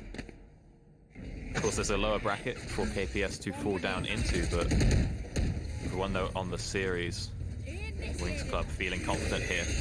Starting Okay. to drop everything. And again, a lockdown for a lockdown. And a lot of chaos happening in here while Flexin crosses the Cosmic Divide and gets rid of Zion. Now, okay, he got caught, but he could be an excellent bait for his teammates, by the way. He's still alive, picks up his weapon, still shooting. He just doesn't die. He just refuses. And Breakcore finally exhausts around 40 bullets to get rid of him. And then again, Zelka, for some reason, pushing the arcades with a spike on his back, would forfeit his life and give a gift that the squad of KPS have been looking for a while now. That he is at the moving hospital, is keeping everyone afloat, and, well, nothing much can be done with the waves being this high. And that's initial smoke with 30 seconds on the clock left to 30 deal seconds and manage this situation. So they definitely know someone is in the arcade, but they have to be careful about, behind the screen, and that's one of the Last most annoying player positions to standing. play against, and whoa, that was more my warning. And, well, someone did not heed it, and Breakcore will end this round, and it's a 12-6. What were you saying about screen? Never doing anyone any favors? Yep. Yeah, okay. The round is and now- picked up, but we need 6 more of those. That was a very philosophical moment of which Dalai Lama would have been proud. It's not about what you see on the screen, it's about what's hidden behind the screen. Did I just? Huh? Okay. Anyways, 12-6. Right? KPS are still on board.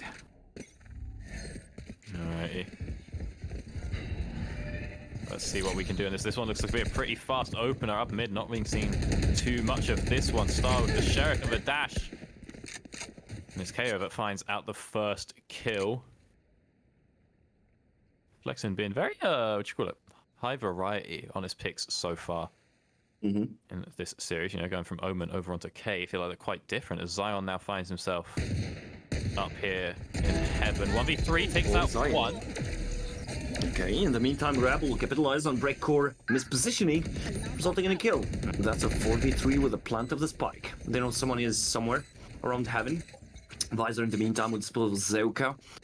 They know exactly where he is. They know that 3 players will be coming from the defender spawn, and StarX will play a crucial, pivotal role in holding the site. Zion knows him and Rocky will try to clear out this angle. Not even a dash, and that's a double and a triple to end it in a legendary fashion. And that's Winx Club running away with 2-0 in this series. Hey God, stars at the end there. Ooh, earning that one. And I remember That hurts. that was KPS's choice of map as well. And you can see just how aggressive Stars was playing those rounds, even kind of on defense, on the Jet in that map, just dashing on in. Just then, the idea, just boom, dashing into site, easy 3K, close it, open and shut case, it's a done deal.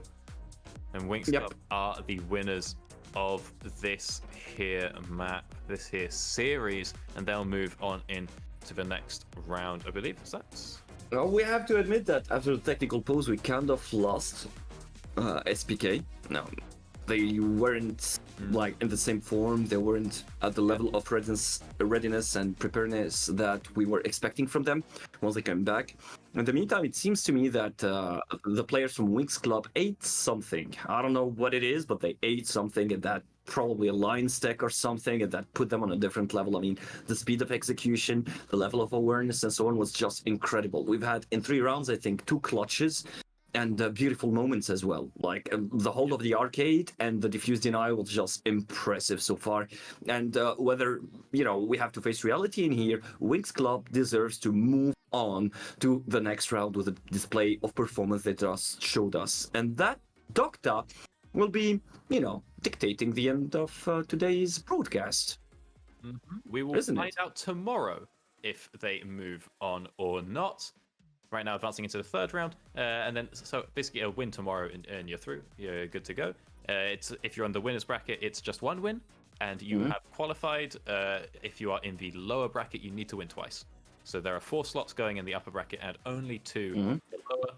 So the lower bracket will play an extra round. We'll see if we can get that one pulled up or not. Yeah, we should get the bracket in a couple of seconds, of course, so we can have a better understanding of how's the ecosystem so far, what's the ranking, how is it going, which team went through, which team didn't. I mean, sadly, I don't have access to a live feed in here through which you can see the results in real time, but production team is doing an amazing job to fill us in with all the information that we need. So I think that after watching the 2nd game today, which is the game that we just guessed, Doctor, I'm pretty much excited to see what we will be seeing tomorrow. Because honestly, the bar has been raised pretty much high. What we're looking at in here is, look, in terms of quality, that's better than some tournaments of T3 teams, T2 teams. We're seeing, you know, discipline. Some of the players are T3 players, right? I don't believe in this games, but some of the players that we will surely see. Again, that was always the thing that happened in UAE. Was there was these 2 guys that were just pros. I was like, they were just coach the rest of the team. As we see, every round is finished up. It would appear. It looks like the only decider is now: is it going to be Go Nexeter, which is a banging name, or the other Turkish representatives coming in from Marmara University, and on the other side it is Lithuania's KTU, Kaunas University and Technology, up against Göttingen. who we of course saw play in our first game of the day. Yep. So only one game is pending from round 2, which is the game that will be in between XC and MW. That's the one we're expecting, and the winner of that game will be facing Wings Club that we were just witnessing, dealing with KPS. Exactly. Okay. But I don't know, it's- we've misinterpreted the bracket. So everyone that we just saw, we were talking about who will be playing tomorrow, is qualified. Yep. They are already through. Yep. So And the now only what? who's not qualified is that Exeter matchup.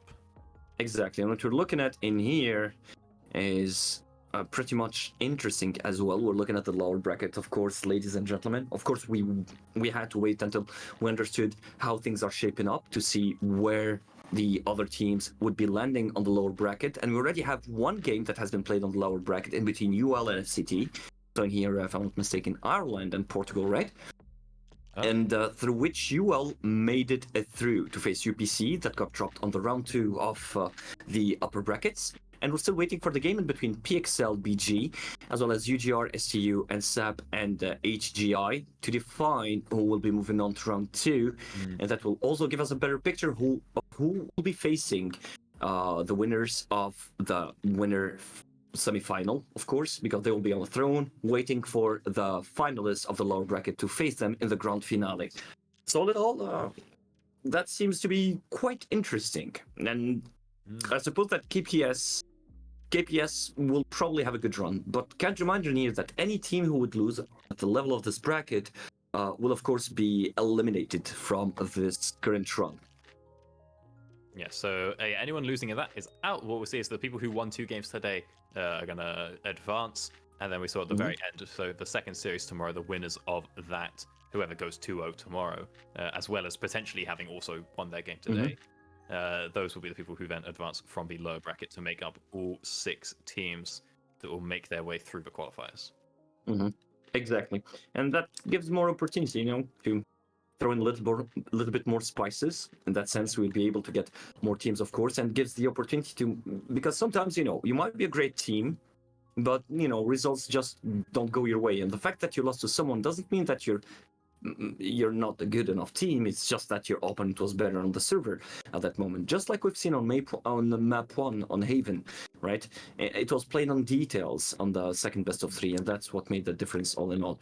But it's pretty much interesting, and we just received the update that EXC 2 maps versus 1 against MW, which means that tomorrow, Wings Club will be facing the second representative of the UK, which would be University of Exeter. Did I say that correctly? Yeah, go Exeter. Yeah. What a banger. Exeter. They had a great league team. Exeter. Yeah, all right. And that would mean that, the team go next. Go next.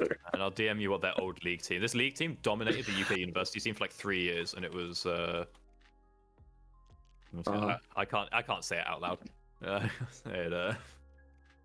Yeah, I know it's. That was a great team. I can't believe they got away with that name for like 3 years, but they crushed it. Hopefully they're doing the same in Valorant as well. Pretty cheeky name as well. So of course, this will be spelling the end of today's broadcast, ladies and gentlemen. Of course, Dr. It was a pleasure to have you with me on the panel. Quite a pleasure. It has been a blast so far. You were saying? Very much. No, I was saying likewise. So very much the same. Because you were a bit far away from the microphone, I was like, No. Okay, and just to make sure that everybody is aware, I'll get closer to the microphone. Do not forget to follow the Amazon University Esports Masters on our social media. So Instagram, UE Masters, Twitter, UE Masters, and on Facebook, our Facebook page on University Esports Masters to get the latest updates and the most recent news and to be informed about the dates and times of future broadcasts. This was Moon and Doctor, and we're signing off for today, and we'll be seeing you hopefully tomorrow.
I see